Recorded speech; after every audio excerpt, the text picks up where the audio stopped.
ਨਮਸਕਾਰ ਦੋਸਤੋ, ਕਿੱਦਾਂ ਹੋ ਤੁਸੀਂ ਸਾਰੇ? ਉਮੀਦ ਹੈ ਪ੍ਰੀਖਿਆ ਦੀ ਤਿਆਰੀ ਵਧੀਆ ਚੱਲ ਰਹੀ ਹੋਵੇਗੀ। ਇਹ ਪ੍ਰੀਖਿਆ ਤੇ ਚਰਚਾ ਦਾ ਪਹਿਲਾ ਵਰਚੁਅਲ ਐਡੀਸ਼ਨ ਹੈ। ਤੁਸੀਂ ਜਾਣਦੇ ਹੀ ਹੋ ਕਿ ਅਸੀਂ ਪਿਛਲੇ 1 ਸਾਲ ਤੋਂ ਕੋਰੋਨਾ ਦੇ ਵਿੱਚ ਜੀ ਰਹੇ ਹਾਂ ਅਤੇ ਉਸ ਕਾਰਨ ਹਰ ਕਿਸੇ ਨੂੰ ਨਵਾਂ ਇਨੋਵੇਸ਼ਨ ਕਰਨਾ ਪੈ ਰਿਹਾ ਹੈ। ਮੈਨੂੰ ਵੀ ਆਪ ਸਾਰਿਆਂ ਨੂੰ ਮਿਲਣ ਦਾ ਮੋਹ ਇਸ ਵਾਰ ਛੱਡਣਾ ਪੈ ਰਿਹਾ ਹੈ ਅਤੇ ਮੈਨੂੰ ਵੀ ਇੱਕ ਨਵੇਂ ਫਾਰਮੈਟ ਵਿੱਚ ਆਪ ਸਭ ਦੇ ਵਿਚਕਾਰ ਆਉਣਾ ਪੈ ਰਿਹਾ ਹੈ ਅਤੇ ਤੁਹਾਡੇ ਨਾਲ ਰੂਬਰੂ ਨਾ ਹੋਣਾ, ਤੁਹਾਡੇ ਚਿਹਰੇ ਦੀ ਖੁਸ਼ੀ ਨਾ ਵੇਖਣਾ, ਤੁਹਾਡੀ ਉਮੰਗ ਅਤੇ ਉਤਸ਼ਾਹ ਨਾ ਮਹਿਸੂਸ ਕਰਨਾ, ਇਹ ਆਪਣੇ ਆਪ 'ਚ ਮੇਰੇ ਲਈ ਬਹੁਤ ਵੱਡਾ ਲੋਸ ਹੈ। ਪਰ ਫਿਰ ਵੀ ਪ੍ਰੀਖਿਆ ਤਾਂ ਹੈ ਹੀ, ਤੁਸੀਂ ਹੋ, ਮੈਂ ਹਾਂ, ਪ੍ਰੀਖਿਆ ਹੈ ਤਾਂ ਫਿਰ ਵਧੀਆ ਹੀ ਹੈ ਕਿ ਅਸੀਂ ਪ੍ਰੀਖਿਆ ਉੱਤੇ ਚਰਚਾ ਕੰਟੀਨਿਊ ਕਰਾਂਗੇ ਅਤੇ ਇਸ ਸਾਲ ਵੀ ਬ੍ਰੇਕ ਨਹੀਂ ਲਵਾਂਗੇ। ਹੁਣ ਅਸੀਂ ਆਪਣੀ ਗੱਲਬਾਤ ਦਾ ਸਿਲਸਿਲਾ ਸ਼ੁਰੂ ਕਰਨ ਜਾ ਰਹੇ ਹਾਂ। ਇੱਕ ਗੱਲ ਮੈਂ ਸ਼ੁਰੂ 'ਚ ਜ਼ਰੂਰ ਦੇਸ਼ ਵਾਸੀਆਂ ਨੂੰ ਦੱਸਣਾ ਚਾਹੁੰਦਾ ਅਤੇ ਗਾਰਡੀਅਨਜ਼ ਨੂੰ ਦੱਸਣਾ ਚਾਹੁੰਦਾ, ਟੀਚਰਜ਼ ਨੂੰ ਦੱਸਣਾ ਚਾਹੁੰਦਾ। ਇਹ ਪ੍ਰੀਖਿਆ 'ਤੇ ਚਰਚਾ ਹੈ, ਪਰ ਸਿਰਫ ਪ੍ਰੀਖਿਆ ਦੀ ਹੀ ਚਰਚਾ ਨਹੀਂ ਹੈ। ਬਹੁਤ ਕੁਝ ਗੱਲਾਂ ਹੋ ਸਕਦੀਆਂ ਨੇ। ਇੱਕ ਹਲਕਾ-ਫੁਲਕਾ ਮਾਹੌਲ ਬਣਾਉਣਾ ਹੈ, ਇੱਕ ਨਵਾਂ ਆਤਮ-ਵਿਸ਼ਵਾਸ ਪੈਦਾ ਕਰਨਾ ਹੈ ਅਤੇ ਜਿਵੇਂ ਆਪਣੇ ਘਰ ਵਿੱਚ ਬਹਿ ਕੇ ਗੱਲਾਂ ਕਰਦੇ ਹਾਂ, ਆਪਣਿਆਂ ਦੇ ਵਿੱਚ ਗੱਲਾਂ ਕਰਦੇ ਹਾਂ, ਯਾਰਾਂ-ਦੋਸਤਾਂ ਦੇ ਨਾਲ ਗੱਲਾਂ ਕਰਦੇ ਹਾਂ, ਆਓ ਅਸੀਂ ਵੀ ਅੱਜ ਇਸੇ ਤਰ੍ਹਾਂ ਗੱਲਬਾਤ ਕਰਾਂਗੇ। नमस्कार सर। मेरा नाम एम पल्लवी है। मैं 9वीं क्लास 'ਚ ਪੜ੍ਹ ਰਹੀ ਹਾਂ। ਸਰ, ਅਸੀਂ ਅਕਸਰ ਐਸਾ ਮਹਿਸੂਸ ਕਰਦੇ ਹਾਂ ਕਿ ਪੂਰਾ ਸਾਲ ਪੜ੍ਹਾਈ ਠੀਕ ਚੱਲ ਰਹੀ ਹੁੰਦੀ ਹੈ, ਪਰ ਜਿੱਦਾਂ ਹੀ ਪ੍ਰੀਖਿਆ ਨਜ਼ਦੀਕ ਆਉਂਦੀ ਹੈ, ਬਹੁਤ ਹੀ ਤਣਾਅਪੂਰਨ ਸਥਿਤੀ ਹੋ ਜਾਂਦੀ ਹੈ। ਕਿਰਪਾ ਕਰਕੇ ਇਸ ਦੇ ਲਈ ਕੋਈ ਉਪਾਅ ਦੱਸੋ ਸਰ। ਬਹੁਤ ਬਹੁਤ ਧੰਨਵਾਦ ਸਰ। ਧੰਨਵਾਦ ਪੱਲਵੀ। ਮੈਨੂੰ ਦੱਸਿਆ ਗਿਆ ਹੈ ਕਿ ਇਸੇ ਤਰ੍ਹਾਂ ਦਾ ਇੱਕ ਹੋਰ ਸਵਾਲ ਹੈ। सादर अभिनंदन मानयोग प्रधानमंत्री जी। मेरा नाम अर्पण पांडे है। मैं global Indian international school Kuala Lumpur Malaysia 'ਚ 12ਵੀਂ ਜਮਾਤ ਦਾ ਵਿਦਿਆਰਥੀ ਹਾਂ। ਮੈਂ ਤੁਹਾਡੇ ਕੋਲੋਂ ਆਪਣੀ ਭਵਿੱਖ ਦੀ ਯਾਨੀ ਆਉਣ ਵਾਲੀ ਪ੍ਰੀਖਿਆ ਲਈ ਇੱਕ ਪ੍ਰਸ਼ਨ ਦੇ ਉੱਤਰ ਦੀ ਚਾਹ ਰੱਖਦਾ ਅਤੇ ਆਸ ਕਰਦਾ ਤੁਸੀਂ ਇਸ ਦਿਸ਼ਾ 'ਚ ਮੇਰਾ ਮਾਰਗਦਰਸ਼ਨ ਕਰੋਗੇ। ਮੇਰਾ ਪ੍ਰਸ਼ਨ ਹੈ ਕਿ ਪ੍ਰੀਖਿਆ ਦੀ ਤਿਆਰੀ ਦੇ ਦੌਰਾਨ ਸਾਡੇ ਮਨ 'ਚ ਆਉਣ ਵਾਲੇ ਡਰ ਅਤੇ ਤਣਾਅ ਕਿ ਕੀ ਹੋਏਗਾ, ਇਸ 'ਚੋਂ ਅਸੀਂ ਕਿਸ ਤਰ੍ਹਾਂ ਉੱਪਰ ਉੱਠੀਏ। ਚੰਗੇ ਨੰਬਰ, ਚੰਗਾ ਕਾਲਜ ਮਿਲੇਗਾ ਜਾਂ ਨਹੀਂ? ਧੰਨਵਾਦ। ਪੱਲਵੀ, ਅਰਪਣ, ਵੇਖੋ, ਜਦੋਂ ਤੁਸੀਂ ਇਹ ਫੀਅਰ, ਡਰ ਦੀ ਗੱਲ ਕਰਦੇ ਹੋ ਤਾਂ ਮੈਨੂੰ ਵੀ ਡਰ ਲੱਗਣ ਲੱਗ ਪੈਂਦਾ ਹੈ। ਅਰੇ ਐਸੀ ਕਿਹੜੀ ਗੱਲ ਹੈ ਜਿਸ ਦੇ ਲਈ ਡਰਨਾ ਚਾਹੀਦਾ? ਕੀ ਪਹਿਲੀ ਵਾਰ ਐਗਜ਼ਾਮ ਦੇਣ ਜਾ ਰਹੇ ਹੋ? ਪਹਿਲਾਂ ਕਦੇ ਐਗਜ਼ਾਮ ਨਹੀਂ ਦਿੱਤੇ? ਕੀ ਤੁਹਾਨੂੰ ਪਤਾ ਨਹੀਂ ਸੀ ਕਿ ਮਾਰਚ ਮਹੀਨੇ, ਅਪ੍ਰੈਲ ਮਹੀਨੇ ਐਗਜ਼ਾਮ ਆਉਂਦੇ ਨੇ? ਸਭ ਪਤਾ ਹੈ, ਪਹਿਲਾਂ ਤੋਂ ਹੀ ਪਤਾ ਹੈ, ਸਾਲ ਭਰ ਪਹਿਲਾਂ ਤੋਂ ਪਤਾ ਹੈ। ਅਚਾਨਕ ਤਾਂ ਨਹੀਂ ਆਇਆ, ਅਤੇ ਜੋ ਅਚਾਨਕ ਨਹੀਂ ਆਇਆ, ਕੋਈ ਅਸਮਾਨ ਨਹੀਂ ਟੁੱਟ ਪਿਆ। ਇਸ ਦਾ ਮਤਲਬ ਇਹ ਹੋਇਆ ਕਿ ਤੁਹਾਨੂੰ ਡਰ ਐਗਜ਼ਾਮ ਦਾ ਨਹੀਂ ਹੈ, ਤੁਹਾਨੂੰ ਡਰ ਕਿਸੇ ਹੋਰ ਗੱਲ ਦਾ ਹੈ। ਅਤੇ ਉਹ ਕੀ ਹੈ? ਤੁਹਾਡੇ ਆਸ-ਪਾਸ ਇੱਕ ਮਾਹੌਲ ਬਣਾ ਦਿੱਤਾ ਜਾਂਦਾ ਹੈ ਕਿ ਇਹੀ ਐਗਜ਼ਾਮ ਸਭ ਕੁਝ ਹੈ, ਇਹੀ ਜ਼ਿੰਦਗੀ ਹੈ ਅਤੇ ਇਸ ਦੇ ਲਈ ਪੂਰਾ ਸਮਾਜਿਕ ਵਾਤਾਵਰਣ, ਕਦੇ-ਕਦੇ ਸਕੂਲ ਦਾ ਵਾਤਾਵਰਣ ਵੀ, ਕਦੇ-ਕਦੇ ਮਾਂ-ਬਾਪ ਵੀ, ਕਦੇ ਆਪਣੇ ਰਿਸ਼ਤੇਦਾਰ ਵੀ ਇੱਕ ਐਸਾ ਮਾਹੌਲ ਬਣਾ ਦਿੰਦੇ ਨੇ, ਐਸੀ ਚਰਚਾ ਕਰਦੇ ਨੇ ਕਿ ਜਿਵੇਂ ਬਹੁਤ ਵੱਡੀ ਕਿਸੇ ਘਟਨਾ 'ਚੋਂ ਹੋ ਕੇ ਤੁਹਾਨੂੰ ਗੁਜ਼ਰਨਾ ਹੈ, ਬਹੁਤ ਵੱਡੇ ਸੰਕਟ 'ਚੋਂ ਲੰਘਣਾ ਹੈ। ਮੈਂ ਉਨ੍ਹਾਂ ਸਭ ਨੂੰ ਇਹ ਕਹਿਣਾ ਚਾਹਾਂਗਾ, ਖਾਸ ਕਰਕੇ ਮੈਂ ਪੇਰੈਂਟਸ ਨੂੰ ਕਹਿਣਾ ਚਾਹਾਂਗਾ ਕਿ ਤੁਸੀਂ ਕੀ ਕਰਕੇ ਰੱਖ ਦਿੱਤਾ ਹੈ। ਮੈਂ ਸਮਝਦਾ ਕਿ ਇਹ ਸਭ ਤੋਂ ਵੱਡੀ ਗਲਤੀ ਹੈ। ਅਸੀਂ ਲੋੜ ਤੋਂ ਵੱਧ ਓਵਰ ਕੌਨਸ਼ੀਅਸ ਹੋ ਜਾਂਦੇ ਹਾਂ, ਅਸੀਂ ਕੁਝ ਜ਼ਿਆਦਾ ਹੀ ਸੋਚਣ ਲੱਗ ਜਾਂਦੇ ਹਾਂ ਅਤੇ ਇਸੇ ਲਈ ਮੈਂ ਸਮਝਦਾ ਕਿ ਜ਼ਿੰਦਗੀ 'ਚ ਕੋਈ ਆਖਰੀ ਮੁਕਾਮ ਨਹੀਂ ਹੈ। ਇਹ ਜ਼ਿੰਦਗੀ ਬਹੁਤ ਲੰਮੀ ਹੈ, ਬਹੁਤ ਪੜਾਅ ਆਉਂਦੇ ਨੇ। ਇਹ ਵੀ ਇੱਕ ਛੋਟਾ ਜਿਹਾ ਪੜਾਅ ਹੈ।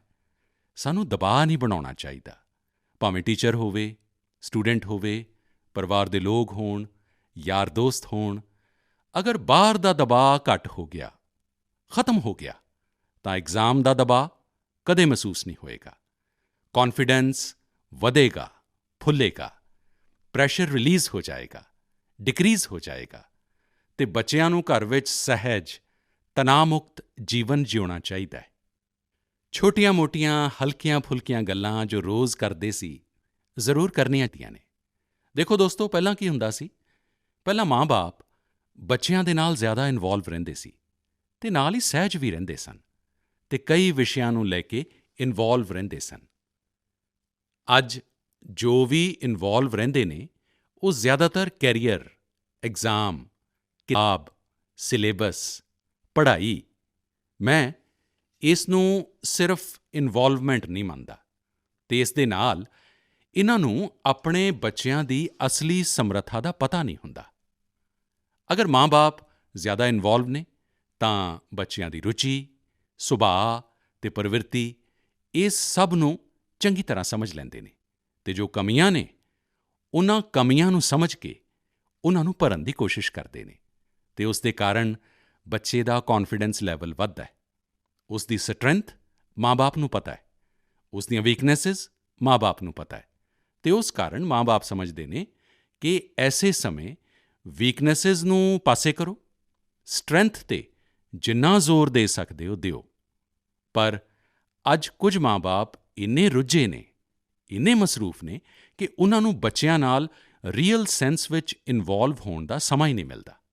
ਇਸ ਦਾ ਨਤੀਜਾ ਕੀ ਹੁੰਦਾ ਹੈ? ਅੱਜ ਬੱਚੇ ਦੀ ਸਮਰੱਥਾ ਦਾ ਪਤਾ ਲਾਉਣ ਲਈ ਪੇਰੈਂਟਸ ਨੂੰ ਐਗਜ਼ਾਮਜ਼ ਦੇ ਰਿਜ਼ਲਟ ਦੀ ਸ਼ੀਟ ਵੇਖਣੀ ਪੈਂਦੀ ਹੈ ਅਤੇ ਇਸ ਲਈ ਬੱਚਿਆਂ ਦਾ ਅੰਕਲਨ ਵੀ ਬੱਚਿਆਂ ਦੇ ਰਿਜ਼ਲਟ ਤੱਕ ਮਹਿਦੂਦ ਹੋ ਕੇ ਰਹਿ ਗਿਆ ਹੈ। ਮਾਰਕਸ ਤੋਂ ਪਰੇ ਵੀ ਬੱਚੇ ਵਿੱਚ ਕਈ ਐਸੀਆਂ ਚੀਜ਼ਾਂ ਹੁੰਦੀਆਂ ਨੇ ਜਿਨ੍ਹਾਂ ਨੂੰ ਪੇਰੈਂਟਸ ਮਾਰਕ ਹੀ ਨਹੀਂ ਕਰ ਪਾਉਂਦੇ। ਸਾਥੀਓ, ਸਾਡੇ ਇੱਥੇ ਐਗਜ਼ਾਮ ਲਈ ਇੱਕ ਸ਼ਬਦ ਹੈ, ਕਸੌਟੀ, ਮਤਲਬ ਖੁਦ ਨੂੰ ਕੱਸਣਾ ਹੈ। ਐਸਾ ਨਹੀਂ ਹੈ ਐਗਜ਼ਾਮ ਆਖਰੀ ਮੌਕਾ ਹੈ, ਸਗੋਂ ਐਗਜ਼ਾਮ ਤਾਂ ਇੱਕ ਤਰ੍ਹਾਂ ਨਾਲ ਲੰਮੀ ਜ਼ਿੰਦਗੀ ਜੀਣ ਲਈ ਆਪਣੇ ਆਪ ਨੂੰ ਕੱਸਣ ਦਾ ਉੱਤਮ ਮੌਕਾ ਹੈ, ਇੱਕ ਅਪੋਰਚੁਨਿਟੀ ਹੈ। ਸਮੱਸਿਆ ਉਦੋਂ ਹੁੰਦੀ ਹੈ ਜਦੋਂ ਅਸੀਂ ਐਗਜ਼ਾਮ ਨੂੰ ਹੀ ਜੀਵਨ ਦੇ ਸੁਪਨਿਆਂ ਦਾ ਅੰਤ ਮੰਨ ਲੈਂਦੇ ਹਾਂ, ਜੀਵਨ ਮਰਨ ਦਾ ਸਵਾਲ ਬਣਾ ਦਿੰਦੇ ਹਾਂ। ਦਰਅਸਲ ਐਗਜ਼ਾਮ ਜੀਵਨ ਨੂੰ ਘੜਨ ਦਾ ਇੱਕ ਮੌਕਾ ਹੈ, ਇੱਕ ਅਪੋਰਚੁਨਿਟੀ ਹੈ, ਇੱਕ ਅਵਸਰ ਹੈ। ਉਸ ਨੂੰ ਉਸੇ ਰੂਪ ਵਿੱਚ ਲੈਣਾ ਚਾਹੀਦਾ ਹੈ। ਐਕਚੁਅਲੀ ਸਾਨੂੰ ਆਪਣੇ ਆਪ ਨੂੰ ਕਸੌਟੀ 'ਤੇ ਕੱਸਣ ਦੇ ਮੌਕੇ ਲੱਭਦੇ ਹੀ ਰਹਿਣਾ ਚਾਹੀਦਾ ਹੈ ਤਾਂ ਕਿ ਅਸੀਂ ਹੋਰ ਬਿਹਤਰ ਕਰ ਸਕੀਏ। ਸਾਨੂੰ ਭੱਜਣਾ ਨਹੀਂ ਚਾਹੀਦਾ। ਆਓ ਦੋਸਤੋ, ਅਗਲੇ ਸਵਾਲ ਵੱਲ ਵਧਦੇ ਹਾਂ। ਮਾਨਯੋਗ ਪ੍ਰਧਾਨ ਮੰਤਰੀ ਜੀ, ਨਮਸਕਾਰ। ਮੇਰਾ ਨਾਮ ਪੁੰਨਿਆ ਸੁਨੀਆ ਹੈ। ਮੈਂ ਕਲਾਸ 11ਵੀਂ ਦੀ ਵਿਦਿਆਰਥਣ ਹਾਂ। ਮੇਰੇ ਵਿਦਿਆਲੇ ਦਾ ਨਾਮ ਹੈ ਵਿਵੇਕਾਨੰਦ ਕੇਂਦਰ ਵਿਦਿਆਲੇ ਨਿਰਜਰੀ, ਡਿਸਟ੍ਰਿਕਟ ਪਾਪਮ ਪਾਰੇ, ਸਟੇਟ ਅਰੁਣਾਚਲ ਪ੍ਰਦੇਸ਼। ਮਾਨਯੋਗ ਪ੍ਰਧਾਨ ਮੰਤਰੀ ਜੀ, ਕੁਝ ਸਬਜੈਕਟਸ ਅਤੇ ਕੁਝ ਚੈਪਟਰਸ ਨੇ ਜਿਨ੍ਹਾਂ ਨੂੰ ਲੈ ਕੇ ਮੈਂ ਕੰਫਰਟੇਬਲ ਨਹੀਂ ਹਾਂ ਅਤੇ ਉਹਨਾਂ ਤੋਂ ਪਿੱਛਾ ਛੁਡਾਉਣ 'ਚ ਲੱਗੀ ਰਹਿੰਦੀ ਹਾਂ। ਮੈਂ ਭਾਵੇਂ ਕਿੰਨੀ ਵੀ ਕੋਸ਼ਿਸ਼ ਕਿਉਂ ਨਾ ਕਰਾਂ, ਮੈਂ ਉਹਨਾਂ ਨੂੰ ਪੜ੍ਹ ਨਹੀਂ ਪਾਉਂਦੀ। ਸ਼ਾਇਦ ਇਹ ਇਸ ਲਈ ਹੁੰਦਾ ਹੈ ਕਿਉਂਕਿ ਮੈਨੂੰ ਉਹਨਾਂ ਤੋਂ ਡਰ ਲੱਗਦਾ ਹੈ। ਸਰ, ਇਸ ਮੁਸ਼ਕਿਲ ਨੂੰ ਕਿਸ ਤਰ੍ਹਾਂ ਦੂਰ ਕੀਤਾ ਜਾ ਸਕਦਾ ਹੈ? ਧੰਨਵਾਦ ਸਰ। ਚਲੋ, ਆਂਧਰਾ ਤੋਂ ਅਸੀਂ ਮਲੇਸ਼ੀਆ ਅਤੇ ਮਲੇਸ਼ੀਆ ਤੋਂ ਹੁਣ ਅਸੀਂ ਅਰੁਣਾਚਲ ਪਹੁੰਚ ਗਏ ਹਾਂ ਅਤੇ ਮੈਨੂੰ ਦੱਸਿਆ ਗਿਆ ਹੈ ਕਿ ਇਸੇ ਤਰ੍ਹਾਂ ਦਾ ਕੋਈ ਹੋਰ ਸਵਾਲ ਵੀ ਹੈ। ਮਾਨਯੋਗ ਪ੍ਰਧਾਨ ਮੰਤਰੀ ਜੀ, ਨਮਸਕਾਰ। ਮੇਰਾ ਨਾਮ ਵਿਨੀਤਾ ਗਰਗ ਹੈ ਅਤੇ ਮੈਂ SRDAV ਪਬਲਿਕ ਸਕੂਲ 'ਚ 25 ਸਾਲਾਂ ਤੋਂ ਕੰਮ ਕਰ ਰਹੀ ਹਾਂ। ਮੇਰਾ ਪ੍ਰਸ਼ਨ ਹੈ, ਕੁਝ ਸਬਜੈਕਟ ਐਸੇ ਨੇ ਜਿਨ੍ਹਾਂ 'ਚ ਕਈ ਸਟੂਡੈਂਟਸ ਨੂੰ ਡਰ ਦਾ ਸਾਹਮਣਾ ਕਰਨਾ ਪੈਂਦਾ ਹੈ, ਇਸ ਕਰਕੇ ਉਹ ਇਹਨਾਂ ਤੋਂ ਬਚਦੇ ਨੇ। ਇਸ ਦੇ ਬਾਰੇ ਇਤਿਹਾਸ ਜਾਂ ਗਣਿਤ ਜਿਹੇ ਵਿਸ਼ਿਆਂ ਦੇ ਟੀਚਰਸ ਅੱਛੀ ਤਰ੍ਹਾਂ ਸਮਝ ਸਕਦੇ ਨੇ। ਟੀਚਰ ਦੇ ਤੌਰ 'ਤੇ ਇਸ ਸਥਿਤੀ ਨੂੰ ਹੋਰ ਬਿਹਤਰ ਬਣਾਉਣ ਲਈ ਅਸੀਂ ਕੀ ਕਰ ਸਕਦੇ ਹਾਂ? ਇਹ ਕੁਝ ਅਲੱਗ ਤਰ੍ਹਾਂ ਦਾ ਵਿਸ਼ਾ ਹੀ ਮੇਰੇ ਸਾਹਮਣੇ ਆਇਆ ਹੈ। ਮੈਂ ਕੋਸ਼ਿਸ਼ ਕਰਾਂਗਾ ਕਿ ਸਟੂਡੈਂਟਸ ਦੇ ਮਨ ਨੂੰ ਛੂਹ ਸਕਾਂ ਅਤੇ ਟੀਚਰਸ ਦੀ ਗੱਲ 'ਤੇ ਗੌਰ ਦੇ ਨਾਲ ਕੁਝ ਹੱਲ ਦੱਸ ਸਕਾਂ। ਹੁਣ ਦੋਵਾਂ ਨੇ ਕਿਸੇ ਖਾਸ ਸਬਜੈਕਟ ਜਾਂ ਚੈਪਟਰ ਤੋਂ ਡਰ ਦੀ ਗੱਲ ਕਹੀ। ਤੁਸੀਂ ਇਕੱਲੇ ਨਹੀਂ ਹੋ ਜਿਨ੍ਹਾਂ ਨੂੰ ਇਸ ਸਥਿਤੀ ਦਾ ਸਾਹਮਣਾ ਕਰਨਾ ਪੈਂਦਾ ਹੈ। ਹਕੀਕਤ ਤਾਂ ਇਹ ਹੈ ਕਿ ਦੁਨੀਆ 'ਚ ਇੱਕ ਵੀ ਇਨਸਾਨ ਐਸਾ ਨਹੀਂ ਮਿਲੇਗਾ ਜਿਸ ਦੇ ਉੱਪਰ ਇਹ ਗੱਲ ਲਾਗੂ ਨਾ ਹੁੰਦੀ ਹੋਵੇ। ਮੰਨ ਲਓ ਤੁਹਾਡੇ ਕੋਲ ਕੋਈ ਬਹੁਤ ਹੀ ਵਧੀਆ 5-6 ਸ਼ਰਟਸ ਨੇ, ਪਰ ਤੁਸੀਂ ਵੇਖਿਆ ਹੋਵੇਗਾ ਕਿ ਇੱਕ ਜਾਂ ਦੋ ਸ਼ਰਟਸ ਇੰਨੀਆਂ ਪਸੰਦ ਆਉਂਦੀਆਂ ਹੋਣਗੀਆਂ ਕਿ ਵਾਰ-ਵਾਰ ਪਾਉਂਦੇ ਹੋ। ਇਸ ਦਾ ਮਤਲਬ ਇਹ ਨਹੀਂ ਕਿ ਬਾਕੀ ਸਭ ਬੇਕਾਰ ਨੇ, ਫਿਟਿੰਗ ਠੀਕ ਨਹੀਂ ਹੈ, ਐਸਾ ਨਹੀਂ ਹੈ। ਉਹ ਦੋ ਇੰਨੀਆਂ ਚੰਗੀਆਂ ਲੱਗਦੀਆਂ ਨੇ ਕਿ ਤੁਸੀਂ ਉਹਨਾਂ ਨੂੰ ਵਾਰ-ਵਾਰ ਪਾਉਂਦੇ ਹੋ। ਕਈ ਵਾਰ ਤਾਂ ਮਾਂ-ਬਾਪ ਵੀ ਇਹਨਾਂ ਚੀਜ਼ਾਂ ਨੂੰ ਲੈ ਕੇ ਗੁੱਸਾ ਕਰਦੇ ਨੇ, ਕਹਿੰਦੇ ਨੇ ਕਿ ਕਿੰਨੀ ਵਾਰ ਇਹਨੂੰ ਪਾਓਗੇ, ਅਜੇ 2 ਦਿਨ ਪਹਿਲਾਂ ਤਾਂ ਪਾਈ ਸੀ। ਪਸੰਦ ਨਾਪਸੰਦ ਇਨਸਾਨ ਦਾ ਸੁਭਾਅ ਹੈ ਅਤੇ ਕਦੇ-ਕਦੇ ਪਸੰਦ ਦੇ ਨਾਲ ਲਗਾਅ ਵੀ ਹੋ ਜਾਂਦਾ ਹੈ। ਹੁਣ ਇਸ ਵਿੱਚ ਡਰ ਦੀ ਜਾਂ ਦੁਵਿਧਾ ਦੀ ਕੀ ਗੱਲ ਹੈ ਕਿ ਅਸੀਂ ਡਰਨ ਲੱਗ ਪਏ? ਦਰਅਸਲ ਹੁੰਦਾ ਕੀ ਹੈ, ਜਦੋਂ ਤੁਹਾਨੂੰ ਕੁਝ ਚੀਜ਼ਾਂ ਜ਼ਿਆਦਾ ਚੰਗੀਆਂ ਲੱਗਣ ਲੱਗ ਪੈਂਦੀਆਂ ਨੇ ਤਾਂ ਉਹਨਾਂ ਦੇ ਨਾਲ ਤੁਸੀਂ ਬਹੁਤ ਕੰਫਰਟੇਬਲ ਹੋ ਜਾਂਦੇ ਹੋ। ਪਰ ਜਿਨ੍ਹਾਂ ਚੀਜ਼ਾਂ ਦੇ ਨਾਲ ਤੁਸੀਂ ਸਹਿਜ ਕੰਫਰਟੇਬਲ ਨਹੀਂ ਹੁੰਦੇ, ਉਹਨਾਂ ਦੇ ਤਣਾਅ 'ਚ ਤੁਹਾਡੀ 80% ਐਨਰਜੀ ਤੁਸੀਂ ਉਸੇ 'ਚ ਲਾ ਦਿੰਦੇ ਹੋ। ਅਤੇ ਇਸ ਲਈ ਸਟੂਡੈਂਟਸ ਨੂੰ ਮੈਂ ਇਹੀ ਕਹਾਂਗਾ ਕਿ ਤੁਹਾਨੂੰ ਆਪਣੀ ਐਨਰਜੀ ਨੂੰ ਇਕੁਅਲੀ ਡਿਸਟ੍ਰੀਬਿਊਟ ਕਰਨਾ ਚਾਹੀਦਾ ਹੈ, ਸਾਰੇ ਵਿਸ਼ਿਆਂ 'ਚ ਬਰਾਬਰ। ਤੁਹਾਡੇ ਕੋਲ ਪੜ੍ਹਾਈ ਦੇ ਲਈ 2 ਘੰਟੇ ਨੇ ਤਾਂ ਉਹਨਾਂ 2 ਘੰਟਿਆਂ ਵਿੱਚ ਹਰ ਸਬਜੈਕਟ ਨੂੰ ਬਰਾਬਰ ਸਮਾਂ ਦੇ ਕੇ ਪੜ੍ਹੋ। ਆਪਣੇ ਸਮੇਂ ਨੂੰ ਇਕੁਅਲ ਡਿਸਟ੍ਰੀਬਿਊਟ ਕਰੋ। ਸਾਥੀਓ, ਤੁਸੀਂ ਵੇਖਿਆ ਹੋਵੇਗਾ ਟੀਚਰਸ, ਮਾਤਾ-ਪਿਤਾ ਸਾਨੂੰ ਸਿਖਾਉਂਦੇ ਨੇ ਕਿ ਜੋ ਸੌਖਾ ਹੈ ਉਹ ਪਹਿਲਾਂ ਕਰੋ। ਆਮ ਤੌਰ 'ਤੇ ਇਹ ਕਿਹਾ ਜਾਂਦਾ ਹੈ ਅਤੇ ਐਗਜ਼ਾਮ ਵਿੱਚ ਤਾਂ ਵਾਰ-ਵਾਰ ਕਿਹਾ ਜਾਂਦਾ ਹੈ ਕਿ ਜੋ ਆਸਾਨ ਹੈ ਉਸ ਨੂੰ ਪਹਿਲਾਂ ਕਰੋ ਭਾਈ। ਜਦੋਂ ਟਾਈਮ ਬਚੇਗਾ ਉਦੋਂ ਜੋ ਮੁਸ਼ਕਿਲ ਹੈ ਉਸ ਨੂੰ ਹੱਥ ਪਾਇਓ। ਪਰ ਪੜ੍ਹਾਈ ਨੂੰ ਲੈ ਕੇ ਮੈਂ ਸਮਝਦਾ ਹਾਂ ਕਿ ਇਹ ਸਲਾਹ ਜ਼ਰੂਰੀ ਨਹੀਂ ਹੈ ਅਤੇ ਉਪਯੋਗੀ ਵੀ ਨਹੀਂ ਹੈ। ਮੈਂ ਜ਼ਰਾ ਇਸ ਚੀਜ਼ ਨੂੰ ਅਲੱਗ ਨਜ਼ਰੀਏ ਨਾਲ ਵੇਖਦਾ। ਮੈਂ ਕਹਿੰਦਾ ਕਿ ਜਦੋਂ ਪੜ੍ਹਾਈ ਦੀ ਗੱਲ ਹੋਵੇ ਤਾਂ ਮੁਸ਼ਕਿਲ ਜੋ ਹੈ ਉਸ ਨੂੰ ਪਹਿਲਾਂ ਲਓ। ਤੁਹਾਡਾ ਮਾਈਂਡ ਫਰੈਸ਼ ਹੈ, ਤੁਸੀਂ ਖੁਦ ਫਰੈਸ਼ ਹੋ, ਉਸ ਨੂੰ ਸੋਲਵ ਕਰਨ ਦੀ ਕੋਸ਼ਿਸ਼ ਕਰੋ। ਜਦੋਂ ਮੁਸ਼ਕਿਲ ਟਫ ਨੂੰ ਅਟੈਂਡ ਕਰੋਗੇ ਤਾਂ ਈਜ਼ੀ ਤਾਂ ਹੋਰ ਵੀ ਆਸਾਨ ਹੋ ਜਾਏਗਾ। ਮੈਂ ਤੁਹਾਨੂੰ ਆਪਣਾ ਤਜਰਬਾ ਦੱਸਦਾ। ਜਦੋਂ ਮੈਂ ਮੁੱਖ ਮੰਤਰੀ ਸੀ, ਪ੍ਰਧਾਨ ਮੰਤਰੀ ਬਣਿਆ, ਮੈਨੂੰ ਵੀ ਬਹੁਤ ਕੁਝ ਪੜ੍ਹਨਾ ਪੈਂਦਾ, ਬਹੁਤ ਕੁਝ ਸਿੱਖਣਾ ਪੈਂਦਾ, ਬਹੁਤਿਆਂ ਤੋਂ ਸਿੱਖਣਾ ਪੈਂਦਾ, ਚੀਜ਼ਾਂ ਨੂੰ ਸਮਝਣਾ ਪੈਂਦਾ।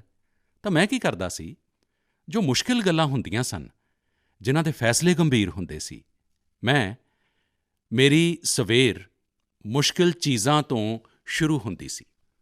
ਮੁਸ਼ਕਿਲ ਤੋਂ ਮੁਸ਼ਕਿਲ ਚੀਜ਼ਾਂ ਅਫਸਰ ਮੇਰੇ ਸਾਹਮਣੇ ਲੈ ਕੇ ਆਉਂਦੇ ਨੇ ਅਤੇ ਉਹਨਾਂ ਨੂੰ ਪਤਾ ਹੈ ਕਿ ਮੇਰਾ ਇੱਕ ਅਲੱਗ ਮੂਡ ਹੁੰਦਾ ਹੈ, ਮੈਂ ਚੀਜ਼ਾਂ ਨੂੰ ਤੇਜ਼ੀ ਨਾਲ ਸਮਝ ਲੈਂਦਾ, ਫੈਸਲੇ ਕਰਨ ਦੀ ਦਿਸ਼ਾ 'ਚ ਅੱਗੇ ਵੱਧਦਾ। ਮੈਂ ਆਪਣਾ ਇੱਕ ਨਿਯਮ ਬਣਾਇਆ, ਕੋਸ਼ਿਸ਼ ਕੀਤੀ ਹੈ ਅਤੇ ਜੋ ਆਸਾਨ ਚੀਜ਼ਾਂ ਨੇ, ਦਿਨ ਭਰ ਦੀ ਥਕਾਨ ਤੋਂ ਬਾਅਦ ਵਿਹਲੇ ਟਾਈਮ 'ਚ, ਫੁਰਸਤ ਵਿੱਚ, ਚਲੋ ਹੁਣ ਇਹਨਾਂ ਨੂੰ ਕਰ ਲਈਏ ਕਿਉਂਕਿ ਸੌਖੀਆਂ ਨੇ। ਇਹਨਾਂ 'ਚ ਕਿਉਂਕਿ ਗਲਤੀ ਹੋਣ ਦੇ ਜ਼ਿਆਦਾ ਚਾਂਸ ਨਹੀਂ, ਉਹਨਾਂ ਚੀਜ਼ਾਂ ਨੂੰ ਮੈਂ ਦੇਰ ਰਾਤ ਤੱਕ ਨਿਬੇੜ ਲੈਂਦਾ। ਪਰ ਜਦੋਂ ਸਵੇਰੇ ਉੱਠਦਾ ਤਾਂ ਫਿਰ ਮੁਸ਼ਕਿਲ ਨਾਲ ਹੀ ਮੁਕਾਬਲਾ ਕਰਨ ਲਈ ਨਿਕਲ ਪੈਂਦਾ। ਦੋਸਤੋ, ਇੱਕ ਹੋਰ ਗੱਲ ਸਾਨੂੰ ਆਪਣੇ ਆਪ ਕੋਲੋਂ ਸਿੱਖਣੀ ਚਾਹੀਦੀ ਹੈ। ਤੁਸੀਂ ਵੇਖੋ, ਜੋ ਲੋਕ ਜੀਵਨ 'ਚ ਬਹੁਤ ਕਾਮਯਾਬ ਨੇ ਉਹ ਹਰ ਵਿਸ਼ੇ 'ਚ ਮਾਹਿਰ ਨਹੀਂ ਹੁੰਦੇ, ਪਰ ਕਿਸੇ ਇੱਕ ਵਿਸ਼ੇ 'ਤੇ, ਕਿਸੇ ਇੱਕ ਸਬਜੈਕਟ 'ਤੇ ਉਹਨਾਂ ਦੀ ਪਕੜ ਜ਼ਬਰਦਸਤ ਹੁੰਦੀ ਹੈ। ਹੁਣ ਜਿਸ ਤਰ੍ਹਾਂ ਲਤਾ ਦੀਦੀ ਨੇ, ਲਤਾ ਮੰਗੇਸ਼ਕਰ ਜੀ ਦਾ ਪੂਰੀ ਦੁਨੀਆ 'ਚ ਨਾਂ ਹੈ, ਹਿੰਦੁਸਤਾਨ ਦੀ ਹਰ ਜ਼ੁਬਾਨ 'ਤੇ ਨਾਮ ਹੈ। ਪਰ ਜੇ ਕੋਈ ਉਹਨਾਂ ਨੂੰ ਜਾ ਕੇ ਕਹੇ ਕਿ ਸਾਡੀ ਕਲਾਸ 'ਚ ਆਓ ਅਤੇ ਜਿਓਗ੍ਰਾਫੀ ਪੜ੍ਹਾਓ, ਹੋ ਸਕਦਾ ਹੈ ਉਹ ਨਾ ਵੀ ਪੜ੍ਹਾ ਵੀ ਪਾਉਣ। ਮੈਂ ਨਹੀਂ ਕਹਿੰਦਾ ਕਿ ਉਹ ਪੜ੍ਹਾ ਪਾਉਣਗੇ ਜਾਂ ਨਹੀਂ, ਪਰ ਲਤਾ ਜੀ ਦੀ ਮੁਹਾਰਤ ਜਿਓਗ੍ਰਾਫੀ 'ਚ ਸ਼ਾਇਦ ਨਾ ਵੀ ਹੋਵੇ, ਪਰ ਸੰਗੀਤ ਦੀ ਦੁਨੀਆ 'ਚ ਜੋ ਉਹਨਾਂ ਨੇ ਕੀਤਾ ਹੈ, ਇੱਕ ਵਿਸ਼ੇ ਉੱਤੇ ਉਹਨਾਂ ਨੇ ਜੋ ਆਪਣਾ ਪੂਰਾ ਜੀਵਨ ਖਪਾ ਦਿੱਤਾ ਹੈ, ਅੱਜ ਉਹ ਹਰੇਕ ਲਈ ਪ੍ਰੇਰਣਾ ਦਾ ਕਾਰਨ ਬਣ ਗਏ ਨੇ। ਅਤੇ ਅੱਜ ਇਸ ਲਈ ਭਾਵੇਂ ਹੀ ਕੁਝ ਸਬਜੈਕਟਸ ਤੁਹਾਨੂੰ ਮੁਸ਼ਕਿਲ ਲੱਗਦੇ ਹੋਣ, ਇਹ ਤੁਹਾਡੇ ਜੀਵਨ ਦੀ ਕੋਈ ਕਮੀ ਨਹੀਂ ਹੈ। ਤੁਸੀਂ ਬਸ ਇਹ ਧਿਆਨ ਰੱਖੋ ਕਿ ਇਸ ਮੁਸ਼ਕਿਲ ਲੱਗਣ ਵਾਲੇ ਸਬਜੈਕਟ ਦੀ ਪੜ੍ਹਾਈ ਤੋਂ ਆਪਣੇ ਆਪ ਨੂੰ ਦੂਰ ਨਾ ਕਰੋ, ਇਸ ਤੋਂ ਭੱਜੋ ਨਾ। ਉੱਥੇ ਹੀ ਟੀਚਰਸ ਲਈ ਵੀ ਮੇਰੀ ਇੱਕ ਸਲਾਹ ਹੈ ਕਿ ਉਹ ਵਿਦਿਆਰਥੀਆਂ ਨੂੰ ਉਹਨਾਂ ਦੇ ਤੌਰ ਤਰੀਕਿਆਂ ਦੀ ਸਮਝ ਵਿੱਚ, ਉਹਨਾਂ ਦੇ ਟਾਈਮ ਮੈਨੇਜਮੈਂਟ ਦੀ ਸਮਝ ਵਿੱਚ, ਸਿਲੇਬਸ ਤੋਂ ਬਾਹਰ ਜਾ ਕੇ ਵੀ ਕਦੇ ਉਹਨਾਂ ਨਾਲ ਗੱਲਾਂ ਕਰੋ, ਉਹਨਾਂ ਨਾਲ ਚਰਚਾ ਕਰੋ, ਉਹਨਾਂ ਨੂੰ ਗਾਈਡ ਕਰੋ। ਵਿਦਿਆਰਥੀਆਂ ਨੂੰ ਟੋਕਣ ਦੀ ਬਜਾਏ ਉਹਨਾਂ ਨੂੰ ਗਾਈਡ ਕਰੋ। ਟੋਕਣਾ, ਰੋਕਣਾ, ਉਸ ਦਾ ਅਸਰ ਦਿਲ ਅਤੇ ਦਿਮਾਗ 'ਤੇ ਜ਼ਿਆਦਾ ਨੈਗੇਟਿਵ ਹੁੰਦਾ ਹੈ। ਪ੍ਰੋਤਸਾਹਿਤ ਕਰਨ ਨਾਲ ਉਹ ਕੌਨਸਨਟ੍ਰੇਟਿਡ ਤਾਕਤ ਦੇ ਰੂਪ ਵਿੱਚ ਕਨਵਰਟ ਹੋ ਜਾਂਦੀ ਹੈ। ਕੁਝ ਗੱਲਾਂ ਕਲਾਸ ਵਿੱਚ ਪਬਲਿਕਲੀ ਜ਼ਰੂਰ ਕਹੋ ਤਾਂ ਕਿ ਸਾਰਿਆਂ ਲਈ ਫਾਇਦੇਮੰਦ ਹੋਣ, ਪਰ ਬਹੁਤ ਸਾਰੀਆਂ ਗੱਲਾਂ ਐਸੀਆਂ ਹੁੰਦੀਆਂ ਨੇ ਜਦੋਂ ਕਿਸੇ ਇੱਕ ਬੱਚੇ ਨੂੰ ਬੁਲਾ ਕੇ ਚਲਦੇ-ਚਲਦੇ ਥੋੜ੍ਹਾ ਸਿਰ 'ਤੇ ਹੱਥ ਫੇਰ ਕੇ ਬਹੁਤ ਹੀ ਪਿਆਰ ਨਾਲ ਕਹਿਣ ਦੀ ਜ਼ਰੂਰਤ ਹੈ ਕਿ ਦੇਖ ਬੱਚਾ, ਤੂੰ ਇੰਨਾ ਵਧੀਆ ਕਰਦਾ ਤਾਂ ਇਸ ਨੂੰ ਜ਼ਰਾ ਇਸ ਤਰ੍ਹਾਂ ਕਰ ਲਈ।